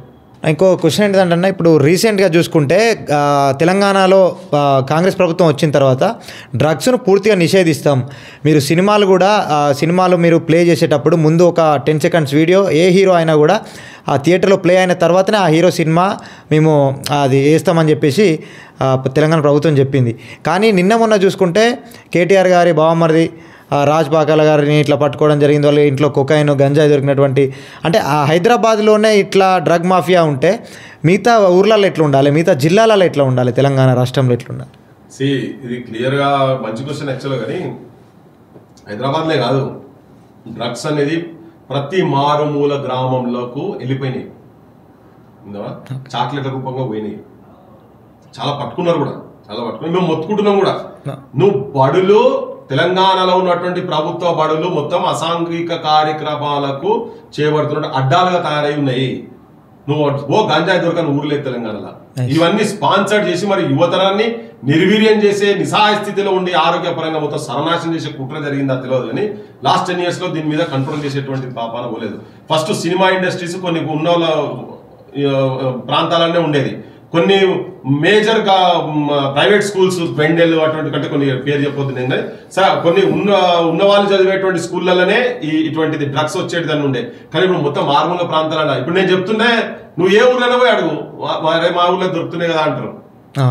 ఉన్నది పరిస్థితి చెప్పుకుంటే దాగేది కాదు కదా. బడి పిల్లలు కూడా అడిక్ట్ అయినటువంటి అడిక్ట్ అయినారు. ఎలా మనం మావిడవాడు ఆర్టీఐ కింద వేస్తే తెలంగాణలో బెల్ట్ షాప్లు ఎన్ని అడిగితే అసలు బెల్ట్ షాప్ ఎక్కడ తెలంగాణలో అని చెప్పి అని అడుగుతున్నారు. అక్కరోళ్ళు ఇచ్చింది ఏంటంటే తెలంగాణలో బెల్ట్ షాప్లే లేవా బెల్ట్ షాప్ గల్లీకో బెల్ట్ షాప్ అంతే కదా.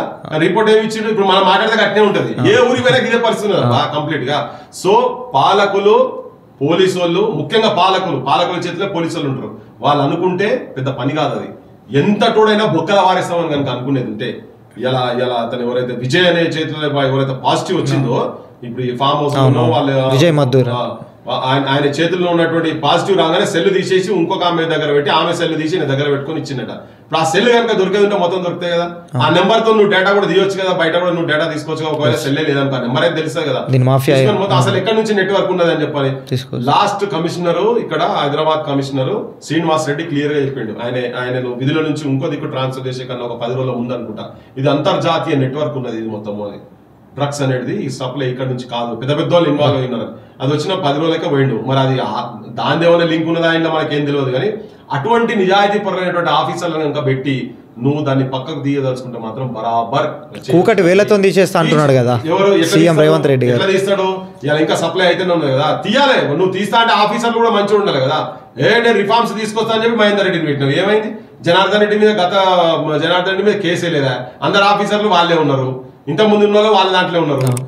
ఇప్పుడు ఉన్నటువంటి కమిషనర్ బెటరా, పోయిన కమిషనర్ బెటరా అంటే అసలు ఈ గవర్నమెంట్ కు కొంచెం అటో ఇటో విలువ వచ్చిందంటే శ్రీనివాస్ రెడ్డి అంటే అతన్ని కమిషనర్ పెట్టగానే ఒక 20% వీళ్ళకు వాల్యూ పెరిగింది. అరే ఈయన నిజాయితీ పరులైనటువంటి ఆఫీసర్లు తీసుకొచ్చి పెడుతున్నాడు అని. కానీ ఏం చేసిండు, 10 నెలలు తిరగక ముందే తీసి అవతల పడేసిండు. అంటే తెలంగాణ ప్రజలు కూడా ఆలోచించాల్సిన అవసరం ఏమున్నదంటే, ఇలా డ్రగ్స్ తీసుకున్న తర్వాత పిల్లలు తల్లిదండ్రులను కూడా చంపే స్థాయికి పోయినరు, చంపుతున్నారు. హైదరాబాద్ లో జరిగింది అట్లా. నేను రోజు మంచిర్యాల పోతే అక్కడ వాళ్ళు చెప్తున్నారు మా దగ్గర కూడా జరిగింది, నువ్వు గాడే చెప్తున్నావు అని చెప్పని. అంటే వాడు పైసల గురించి రేపు డ్రగ్స్ కు పైసలు లేకుంటే తండ్రి లేదు తల్లి లేదు చంపి పడేస్తున్నారు. వాళ్ళ సూపులు ఎట్లా ఉంటున్నాయి. ఇవి అనర్థాలు ఘోరాలు జరుగుతున్నాయి. ఇది అవసరం. ఇది ప్రతి ఇంట్లో రేపు పొద్దుగల తయారైతుంది. చిన్నగా నౌకరు వచ్చినోడు అదే పనిలో ఉన్నాడు, జల్సా చేసుకుంటే నౌకరు రానోడు బాధతో అదే పని ఉన్నాడు. పిల్లమాల పంచాయతీ తోడు పోయి అలవాటు పడే కాడుకున్నారు. ఇవన్నీ అంటే చాలా ఘోరమైన సిచ్యువేషన్ తెలంగాణ. సో దీన్ని ఆపాలంటే నిజంగా కూడా అంటే మరి ఈ జనం చైతన్యవంతులై ప్రశ్నించే తత్వాన్ని పెంచుకుంటే మా ఆటలు సాగాలి అనుకుని జనాన్ని ఇట్లా నిర్వీర్యం చేస్తున్నా తెలియదు. కానీ యువతరం మొత్తం చాలా యువతరం మనకు తెలిసి తెలియక ఈ డ్రగ్స్ కి అలవాటు పడుతున్నారు. ఇది ఎక్కడ వెంటనే దీనికి తాళం పడాల్సిన అవసరం ఉంది. పై నుంచి కింది దాకా జరగాలి. ఇది డ్రగ్స్ పక్కన పెట్టి హైడ్రా పోలీసుల మీద విద్యార్థుల మీద పడుతున్నారు. డ్రగ్స్ మీద కనుక ఒక 1-2 నెలలు దృష్టి సాధిస్తే అరికట్టే అవకాశం 1-2 నెలలు కాకపోయినా కానీ కంట్రోల్ అయితే ఇమ్మీడియట్ గా అవుతుంది. చాక్లెట్ల రూపంగా పోయిందని నువ్వు పట్టుకున్నావు కదా, మనం చూసినాం కదా చాక్లెట్ రూపంగా ఊరిలో పోతున్నాయని. ఆపచ్చు. ప్రభుత్వం అనుకుంటే ఏదైనా ఆపుతాం, ఒక రోజు అటు ఇటు. కానీ వెంటనే ఇమ్మీడియట్ గా ఎక్కడిదక్కడ నువ్వు దొరికితే నువ్వు బొక్కల వారిసి కథ పెడతాం రా నాయన కూర్చుంటే. వాళ్ళ కిందిలో పోతే పైసలు తీసుకున్నా కేసు కింద మీద చేసి వదిలేసి. ఇక్కడ కూడా అవే జరిగినాయి కదా. పైన నువ్వు సినిమాలో దొరికితే ఎవరికి శిక్ష పడ్డా చెప్పు? ఒక్కరికైనా శిక్ష పడ్డదా? 10 మంది లోపడేస్తే కింద భయం వస్తుంది. ఆఫీసర్ని సస్పెండ్ చేసి ఇంటికి పంపిస్తారు. నీ ప్రాంతంలో డ్రగ్స్ దొరికితే బిడ్డ అనేదే బాధ్యత అని చెప్పని ఆఫీసర్లు 3 నెలల్లో ఖతం చేయాలి. 3వ నెల తర్వాత 90 రోజుల తర్వాత 100 రోజుల తర్వాత ఇచ్చి దాని తర్వాత నీ ఏరియాలో డ్రగ్ ఏ పోలీసు ఏరియాలో ఇంకోటి వచ్చి ఇక్కడ డ్రగ్ ఇక్కడ దొరికిందని మాత్రం నువ్వు సస్పెండ్ అవుతావు అని పెట్టేసి ఇంక్రిమెంట్లు పోతాయి. అంటే చూడు ఎట్లా కంట్రోల్ కాదు. ఇంకా బొచ్చడు ఇష్యూస్ ఉంటాయి. ఇంటెలిజెన్స్ వ్యవస్థ ఉంటుంది, బొచ్చడు ఉంటాయి కదా. ట్రాన్స్పోర్ట్ అయితే రోడ్ల మీదకి పోయేది కదా, భూమికెళ్ళి వచ్చేది. ఏమన్నా అండర్ గ్రౌండ్ ఉన్నాయి టనల్ చైనాకెళ్ళో లేకపోతే మలేషియాకి వెళ్ళి వస్తే డైరెక్ట్ నీ ఊరిలో నా ఊర్లోకి వస్తాయి. ఎక్కడన్నా రావు కదా. అదే రోడ్ల మీదకి వెళ్ళి రావాలి, షిప్మెంట్కి వెళ్ళి రావాలి, గాలి మోటార్కి వెళ్ళి రావాలి. గిట్నే కదా ఆ వ్యవస్థలని కరెక్ట్ ఉండి నువ్వు ఇక్కడ నీ పోలీస్ వ్యవస్థ కరెక్ట్ ఉండేది ఉంటే ప్రాపర్ గా జరుగుతాయి. నువ్వేదో 144 సెక్షన్ విడి జనాన్ని తిరిగి బొచ్చే సమస్యల్ని ఆడబోయి వాటి మీద పనిచేసి గది చూడాలి. కానీ గవర్నమెంట్ అనుకుంటే తలుచుకుంటే అది పెద్ద పని కాదు, చేయొచ్చు. ఓకే అన్న, లాస్ట్ క్వశ్చన్ ఏంటంటే తెలంగాణ మనం సాధించుకొని 10 సంవత్సరాలు బీఆర్ఎస్ ప్రభుత్వం పాలించింది, మళ్ళీ ఇంకో 5 సంవత్సరాలు కాంగ్రెస్ ప్రభుత్వం చేతిలో పెట్టింది. కానీ నిరుద్యోగిత మాత్రం అట్లనే ఉన్నది. నిరుద్యోగులు అట్లనే ఉన్నారు, అదే రోడ్ల మీదకి వచ్చి కొట్లాడుతూ ఉన్నారు. ఈరోజు వాళ్ళు ఒక ప్రైవేట్ ఉద్యోగానికి పోయినా కూడా వేల సంఖ్యలో, ఒక ఉద్యోగానికి 1000 మంది, దాదాపు 100 మంది, 1000 మంది పోటీ చేసేటువంటి పరిస్థితి. ఇంకా నిరుద్యోగులు రోడ్ల మీదనే ఉన్నారు. మరి ఇంకే ప్రభుత్వం వస్తే రూపుమాపవచ్చు మన తెలంగాణలో నిరుద్యోగితను? చాలా నేను దీని గురించి చెప్పిన ఈ నిరుద్యోగులు రాజకీయ క్షేత్రంలకు ఈ తెలంగాణ గురించి, మేము తెలంగాణ భవిష్యత్తు గురించి, ఏ త్యాగాల పునాదుల మీద రాష్ట్రం వచ్చిందో, ఏ త్యాగ గనుల ఆలోచన విధానాన్ని ఇక్కడ అమలు చేయగలుగుతామో అని కొంతమంది పిడికడ మంది యువకులు కనుక ఈ తెలంగాణ గురించి మేము సాక్రిఫైస్ చేస్తాం, ఒక రాజకీయ నూతనమైనటువంటి రాజకీయ వ్యవస్థను తయారు చేస్తామనే ఆలోచన మాత్రం లోపల పెట్టుకుంటే భగత్ సింగ్ లెక్క, సుఖ్దేవ్ లెక్క, రాజ్గురు లెక్క, ఉధమ్ సింగ్ లెక్క, ఇటువంటి సుభాష్ చంద్రబోస్ లెక్క అటువంటి ఆలోచనలు కనుక తీసుకొచ్చుకొని పెట్టుకొని ఇక్కడ కూడా వచ్చిన మంది పుట్టి చనిపోయింది ఈ ప్రాంతంలో కూడా. సో అటువంటి వాళ్ళు కనుక బయటకు వచ్చి ఒక రాజకీయపరమైన నాయకత్వం ఇవ్వాలి తెలంగాణకు అని చెప్పి చైతన్యవంతులను చేయాలి తెలంగాణకు. ఈ పైస మందుకు, ఈ బిర్యానీలకు, ఇటువంటి వాటికి, చిన్న చిన్న తాయిలాలకు పోయి ఓటు అమ్ముకొని నిజాయితీ పరులు కానటువంటి వాళ్ళను, వ్యర్థులను, దొంగల లంగలను కనుక ఓట్లేసి గెలిపించుకుంటే మోసానికి గురవుతుందని జనానికి చెప్పి చైతన్యవంతులను చేసి మంచి నాయకుల సైడ్ కనుక తీసుకుపోయేటట్టు ప్రయత్నం చేస్తే తప్ప దీనికి వేరే విముక్తి మార్గం లేదు.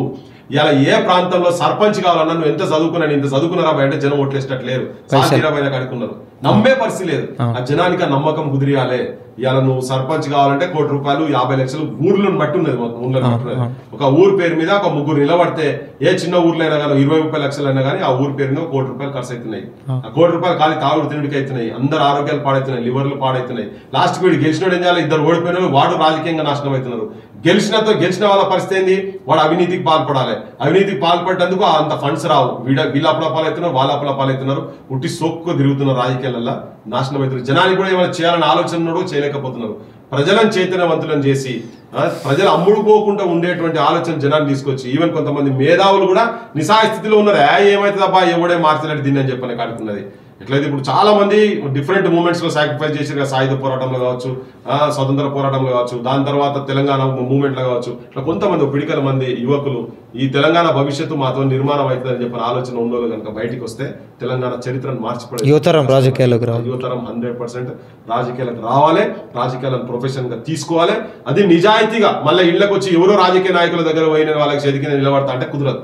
అవి వాటితో ఏం చేయలేవు. నువ్వు బొచ్చడి మంది యూనివర్సిటీలో పోయి వేరే పార్టీలలో ఎమ్మెల్యేలు ఎంపీలు అయినరు, వాళ్ళంతకు ముందు మంచి ఆలోచనలు. ఆర్ఎస్ ప్రవీణ్ కుమార్ గారు కూడా వచ్చి అంత పెద్ద మేధావి అని చెప్పేసి అందరు నమ్మిలి యువత ఆర్ఎస్ ప్రవీణ్ కుమార్ గారిని, ఆయన కూడా వచ్చి కేసీఆర్ మళ్ళీ ఆయన మోచేది ఇలా ఇటువంటి పరిస్థితి. నేను అంటున్నా ఇక ఆ ఇండివిజువల్స్ ని పక్కకు పెట్టేసిద్దాం, అవన్నీ అయిపోయినాయి, పటాకాలు తెలిసిపోయింది, వాటి ఎంత దమ్మున్నదో అన్ని తెలిసిపోయింది. యూత్ నమ్మే విజ్ఞానవంతులు నమ్మే పరిస్థితి లేదు కదన్నా. యూతే గానీ నేనేంటంటే యూతే గానీ వాళ్ళే రాని నేను ఈ దేశం గురించి, నా తెలంగాణ గురించి, ఈ గడ్డ గురించి నేను త్యాగం చేయదలుచుకున్నా, ఒక రాజకీయ పరమైన నాయకత్వాన్ని చేయదలుచుకున్నా ఈ జనానికి అనే చెప్పని ఒక ఆలోచన రాని. అక్కడ లైక్ మైండెడ్ వాళ్ళు అందరూ ఒకటైతారు, ఒక వేదిక మీదకి వస్తారు. వచ్చినప్పుడు అప్పుడు ఇఫ్స్ అండ్ బట్స్ అన్ని వేరే చేసుకొని ఇలా ఎవ్వరు మాట్లాడారు పైసలు ఎందుకు మాట్లాడతారు ఇవన్నీ మాట్లాడతారు. పైసలు లేకుండా కూడా ఎట్లా చేయాలనేది, లేకపోతే తెలంగాణ భవిష్యత్తు అయితే లేదా క్లియర్ అవుతుంది. ఇది తప్పదు ఇంకా. ఎందుకంటే ఆల్రెడీ ఏంటంటే ఇప్పుడు ఉన్న వాళ్ళందరూ కూడా మీరు నాకు ఒక 10 మంది ఎమ్మెల్యేలను ఇల్లీగల్ దందాలల్లా చేతులు లేని వాళ్ళు ఒక 10 మంది చూపియపా. చాలా మంది అంటే 10 మంది కాదా ఒకటి తిరుగుడు దొరకదు నీకు అని చెప్పాను. అది వాస్తవం కదా. మరి అటువంటి వాళ్ళు నువ్వు శాసనాలలో పోయి కూర్చొని మనల్ని పాలించేందుకు ఇటువంటి వాళ్ళు నువ్వు కూర్చోపోయి ఆడబెట్టినాక నీ బాధలు ఎందుకు పెట్టాడు? పొద్దున్న లేస్తే ఏ ల్యాండ్ లో ఎంత % వస్తుంది, ఏడ ఎన్ని ప్లాట్లు ఉన్నాయి, ఏడ ఇసుక ఎట్లా పోవాలి, ఏ కాలేజీ దగ్గరికి నాకు ఎన్ని పైసలు వస్తాయి. ఇప్పుడు కార్పొరేటీకరణకు వ్యతిరేకంగా కొట్లాడినా మనం. ఇక్కడ మొత్తం బడులు మొత్తం పోతున్నాయి. నారాయణ శ్రీ చైతన్య వాళ్ళు అందరికి తెలంగాణ నుంచి అవతల పడాలనుకున్న వాళ్ళము ఇలా మండలానికి ఒక బడి పెట్టుకొని వాడు వస్తున్నాడు. కార్పొరేట్ కాలేజీ మొన్న పోయి ఇక్కడ ఏంటది మహిళా కమిషన్ పోయి రేడ్ చేసింది ఒక కాలేజ్ మీద, నేరల శారద గారు పోయి చేశారు. అదే రోజు చెప్పిన చూడమాడి ఓడు కాదు కానీ ఆ కాలేజ్ ఇట్ సెల్ఫ్ పర్మిషన్ లేని కాలేజ్, అది మూతపడాలి కదా. పోయి ఇప్పుడు ఎన్ని రోజులు అయింది, దాదాపు 20 ఒక విద్యార్థిని ఆత్మహత్యలు అయితే రోజు అది పెద్ద డైలీ బ్రేక్ఫాస్ట్ లెక్కనే అయిపోయినాయి అవన్నీ. ఇద్దరం బాధతో చెప్తున్నాను నేను కూర్చోట. పేరెంట్స్ పోతే కూడా కలవని సిచ్యువేషన్. ఇప్పుడు తన పోయింది రోజులైంది. ఆ కాలేజ్ మీద యాక్షన్ ఏం జరిగింది, ఎవరు 2 లక్షల రూపాయలు దేనికో ఫైన్ వేసిరట. అసలు పర్మిషన్ లేని కాలేజ్ ఎట్లా రన్ అవుతుంది, మూతపడాలి కదా. సో ఇవన్నీ ఏంటంటే మళ్ళీ బేరాలు చేసుకునే అవకాశాలు ఉంటాయని అనుకున్నాం. మరి ఇంకొక 1 వారం రోజులు చూస్తాం, దాని తర్వాత దాని గురించి మాట్లాడే పరిస్థితి ఉంటుంది. సో ఇటువంటి వాళ్ళందరినీ రాజకీయ నాయకులుగా మనం తీసుకుపోయి పెట్టిన తర్వాత మనం ఇటువంటి లైఫే చూడాల్సి ఉంటుంది. కానీ ఎవడో వస్తాడు ఏదో చేస్తాడని కాదు, మనం ఏం చేస్తున్నాం, ఈ సమాజాన్ని మనం ఏం చేస్తున్నాం, యువతరం బయటికి రావాలి. ఎందుకంటే ఇటువంటి తెలంగాణ గురించి కాదు చనిపోయింది, ఇక్కడ పోరాటం జరిగినాయి. ఈవెన్ నక్సలైట్ ఉద్యమాలలో చనిపోయినటువంటి వాళ్ళు కూడా ఇటువంటి తెలంగాణ చూస్తామని కాదు. వీళ్ళు కూడా అప్పుడు 369 మంది కావచ్చు, కలపాల వద్దన్నప్పుడు జరిపిన విద్యార్థులు కావచ్చు, మొన్న జరిపిన త్యాగాలు కావచ్చు. ఇటువంటి తెలంగాణ కాదు కదా. సో ఒక పిడికడ మంది కనుక యువకులు కనుక బయటకు వస్తే తెలంగాణ చరిత్రను మార్చొచ్చు అని చెప్పి నాకు అది ప్రగాఢ విశ్వాసం ఉన్నది. థ్యాంక్ యూ సో మచ్ అన్న. మీ విలువైన టైంని మా ఏఎన్ఆర్ స్టూడియోకి ఇచ్చి పిలవగానే వచ్చి ఈ ప్రస్తుతం ఉన్నటువంటి సమస్యల మీద, విద్యార్థుల సమస్యల మీద, అన్ని తెలంగాణ రాష్ట్ర పడుతున్నటువంటి పోలీస్ వ్యవస్థ ఏదైతే ఉన్నదో ఈ లోపల ఎలాంటి మార్పులు రావాలి, ఇలాంటి అంశాల మీద మీ విలువైన సమాచారాన్ని ఇచ్చినందుకు, మీ విలువైన సమయాన్ని ఇచ్చినందుకు హృదయపూర్వకంగా ధన్యవాదాలన్న. కూడా చిన్న ఎక్స్పెక్టేషన్ మీ ఛానల్ నుంచి కూడా, మీరు పీపుల్ సెంట్రిక్ అప్రోచ్ తీసుకోండి. తప్పకుండా జనం సమస్యలు నిర్మమాటంగా నిర్భయంగా బయటికి తీసుకొచ్చే ప్రయత్నం చేస్తారని మా నుంచి కూడా మేము కూడా హోప్. తప్పకుండా. ఎక్కడికి బయాస్డ్ కాకుండా పొలిటికల్ పార్టీస్ కాకుండా సమస్యల చుట్టూ మీ వాయిస్ ఉండాలని చెప్పి నేను కూడా ఏనా న్యూస్ అంటే ప్రతి క్షణం ప్రజాపక్షం అనే నినాదం ఉంటాయి. అది ఏంటంటే సోనా గస్కే దేకో సోపత్ కర్కే దేకో అంటారు, అది టైం విల్ టెల్ అన్న. సో నేను ఎక్స్పెక్టేషన్స్ తోనే చెప్తున్నాను, అట్లానే ఉండాలి. రేపు మా ఓటోలో మిస్టేక్ చేసినా ప్రశ్నించాల్సిన అవసరం ఉంది, అది జరగాల్సిందే. ఏమున్నా కానీ బయటికి రావాలి, నీళ్ళకి నీళ్ళు పాలకు పాలు, అట్లా ఉంటేనే ఇలా అవసరం ఉంది, సమాజానికి కూడా అవసరం ఉంది అని చెప్తున్నాను. ఇక్కడ మెయిన్ స్ట్రీమ్ ఛానల్స్ మొత్తము రాజకీయ పార్టీలకు వాళ్ళ మౌత్ పీసులుగా మిగిలిపోయినాయి కాబట్టి చెప్తున్నాను. ఈ రోజు చూసుకుంటే మన తెలంగాణ సాహిత్యం, మన తెలంగాణ జానపదం అనేది గద్దరాని చెప్పినట్టు సాంస్కృతిక దోపిడీకి గురైతా ఉన్నది. అంటే మనము గద్దరని ఏమంటే మన పండుగలు అంటే మైసమ్మ, పోషమ్మ, ఉప్పలమ్మ ఇవే మన పండుగలు. దాని కింద వచ్చి పూజారోడు కూర్చొని దాని కింద వచ్చి వాడేదో చేస్తుండు. సో సాంస్కృతిక దోపిడీ జరుగుతుంది అన్నాడు. అదే తరుణంలో మన కళల మీద, మన సాహిత్యం మీద దోపిడీ జరుగుతుంది. ఇట్లాంటి పొల్యూట్ అవుతున్నాయి. దీన్ని ఎట్లా కాపాడుకోవచ్చు, మన కళలను కానీ మన జానపద సంస్కృతిని కానీ? జనం అయితే ఇప్పటిదాకా కాపాడుకుంటూ వస్తూనే ఉన్నారు. పోషమ్మ, మైసమ్మ, గ్రామ పోలేరమ్మ, వానొస్తే గంగమ్మ, వనములో సారమ్మ, సిబ్బి పూలా నడుమ గౌరమ్మరా, ఆడబిడ్డల జాడ బతుకమ్మరా, పాడరా పాడరా మన పాట జన తెలంగాణమని ప్రతి నోట జనం లోపల ఈ జానపదాలు వాళ్ళ జీవనాడు లెక్క తీసుకోబోతూనే ఉన్నారు. కానీ ప్రభుత్వాలుగా తెలంగాణ వచ్చిన తర్వాత వీళ్ళు చేయాల్సిన పని ఏంటంటే దీనికి సపరేట్గా ఒక కార్పొరేషన్ ఎస్టాబ్లిష్ చేసి ఆ రంగానికి సంబంధించినటువంటి వ్యక్తులను కనుక ప్రాపర్గా పెట్టి, రాజకీయాలకు సంబంధం లేకుండా నిజాయితీ పనులను తీసుకొచ్చి దానికి కొంచెం ఫండ్ పెట్టి ఒక 5,000 కోట్లు 10,000 కోట్లు కనుక పెట్టి, ఈవెన్ సినిమాలు కూడా తెలంగాణ వచ్చిన తర్వాత కూడా వాళ్ళ చేతుల్లోనే ఉన్నాయి. సినిమా థియేటర్లు ఆంధ్రలో చేతుల్లోనే ఉన్నాయి, సినిమా వ్యవస్థ మొత్తం వాళ్ళ డిస్ట్రిబ్యూటర్లు కానీ ఎగ్జిబ్యూటర్లు కానీ. కానీ ఇక్కడ అద్భుతంగా యాక్టింగ్ చేసేటోళ్ళు, అద్భుతంగా పాటలు పాడేటోళ్ళు, అద్భుతంగా సాహిత్యం రాసేటోళ్ళు ఇలా చూడండి తెలంగాణలో మిగిలిపోతారు. వచ్చినాక రాష్ట్రాలు కూడా మొత్తం రాష్ట్రాలు చాలా అవకాశాలు లేక ఇబ్బందుల పాలవుతున్నారు. ఊర్లో నేను రాత్రి పోయినాం, మేము రాత్రి పోయినటువంటి ఊర్లో అందే ఊర్లో అందేలో అందే భాస్కర్ అని ఉగ్గు రవి కావచ్చు, ఇటువంటి అంతడుపుల నాగరాజు, అటువంటి వాళ్ళ చేతులలో కనుక అటువంటి అంతడుపుల నాగరాజు చేతుల్లో క్రియేటివ్ మైండ్ సెట్ చేతుల్లో కార్పొరేషన్లు పెట్టింది పైసలు కనుక పెట్టేది ఉంటే ఇవాళ తెలంగాణలో వండర్స్ చేయొచ్చు. నిజంగా కూడా అంతర్ల నాగరాజు గదరణ కూడా బాగా దగ్గర ఉండి ధూమ్ధామ్ వ్యవస్థాపకుడు, నిజాయితీ పరులు ఎటువంటి వాళ్ళ చేతుల్లో కనుక ఉండి ఆ వ్యవస్థలు కనుక పెడితే సినిమా రంగాలలో కూడా ఎట్లా తీసుకురావాలనేది వాళ్ళకు ఉంటుంది. ఒక మామూలు ఊరికి అందే ఊర్లో డబ్బు కొట్టినందుకు ఇలా ఉస్తాద్ బిస్మిల్లా ఖాన్ అవార్డు వచ్చింది.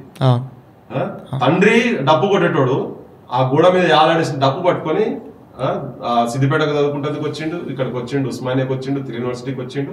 ఇవాళ ఢిల్లీలో ప్రధానమంత్రి రాష్ట్రపతి ముంగడ కూడా డప్పు కొట్టే స్థాయి దాకా పోయారు. ఈవెన్ ఒగ్గు కళలు కూడా ఢిల్లీ దాకా తీసుకుపోయే కాడికి వచ్చింది. మిద్దరాములు అట్లాంటి వారసులు, వాళ్ళ సుఖ సత్య అటువంటి వాళ్ళ వారసులు. సో ప్రభుత్వాలు కనుక వీటిని ప్రాపర్ గా కనుక తీసుకుని ఛానలైజ్ చేసి మంచి ఆఫీసర్లు పెట్టి ఇటువంటి వాళ్ళ చేతులలో కనుక పెడితే అందులో నిష్ణాతులైనటువంటి వాళ్ళు, కమిటెడ్ ఉన్నటువంటి కొంతమంది గ్రౌండ్ లో పనిచేస్తున్నటువంటి వాళ్ళను, తిరుమలరావు సార్ అసంటోళ్ళు కావచ్చు, మనోజ్ గారు అసంటోళ్ళు కావచ్చు, చాలా మంది విమలక్కలు, అటువంటి ఆలోచన వీళ్ళ ఆలోచనలు కనుక తీసుకొని నిజంగా పెడితే కల్చర్ నిజంగా కూడా చేసి పెట్టవచ్చు. అది పెద్ద పని కాదు. నువ్వు ఏ ఊర్లో పోయి ఏడవో చిన్న చిన్న పదాలతోని సాహిత్యం రాసేటోళ్ళు అద్భుతం. ఏం పాటలు తెలంగాణ పల్లెల్లో మామూలు సాహిత్యం కాదు, ఇట్లా కూర్చొని అల్లుతున్నారు ఇట్లా.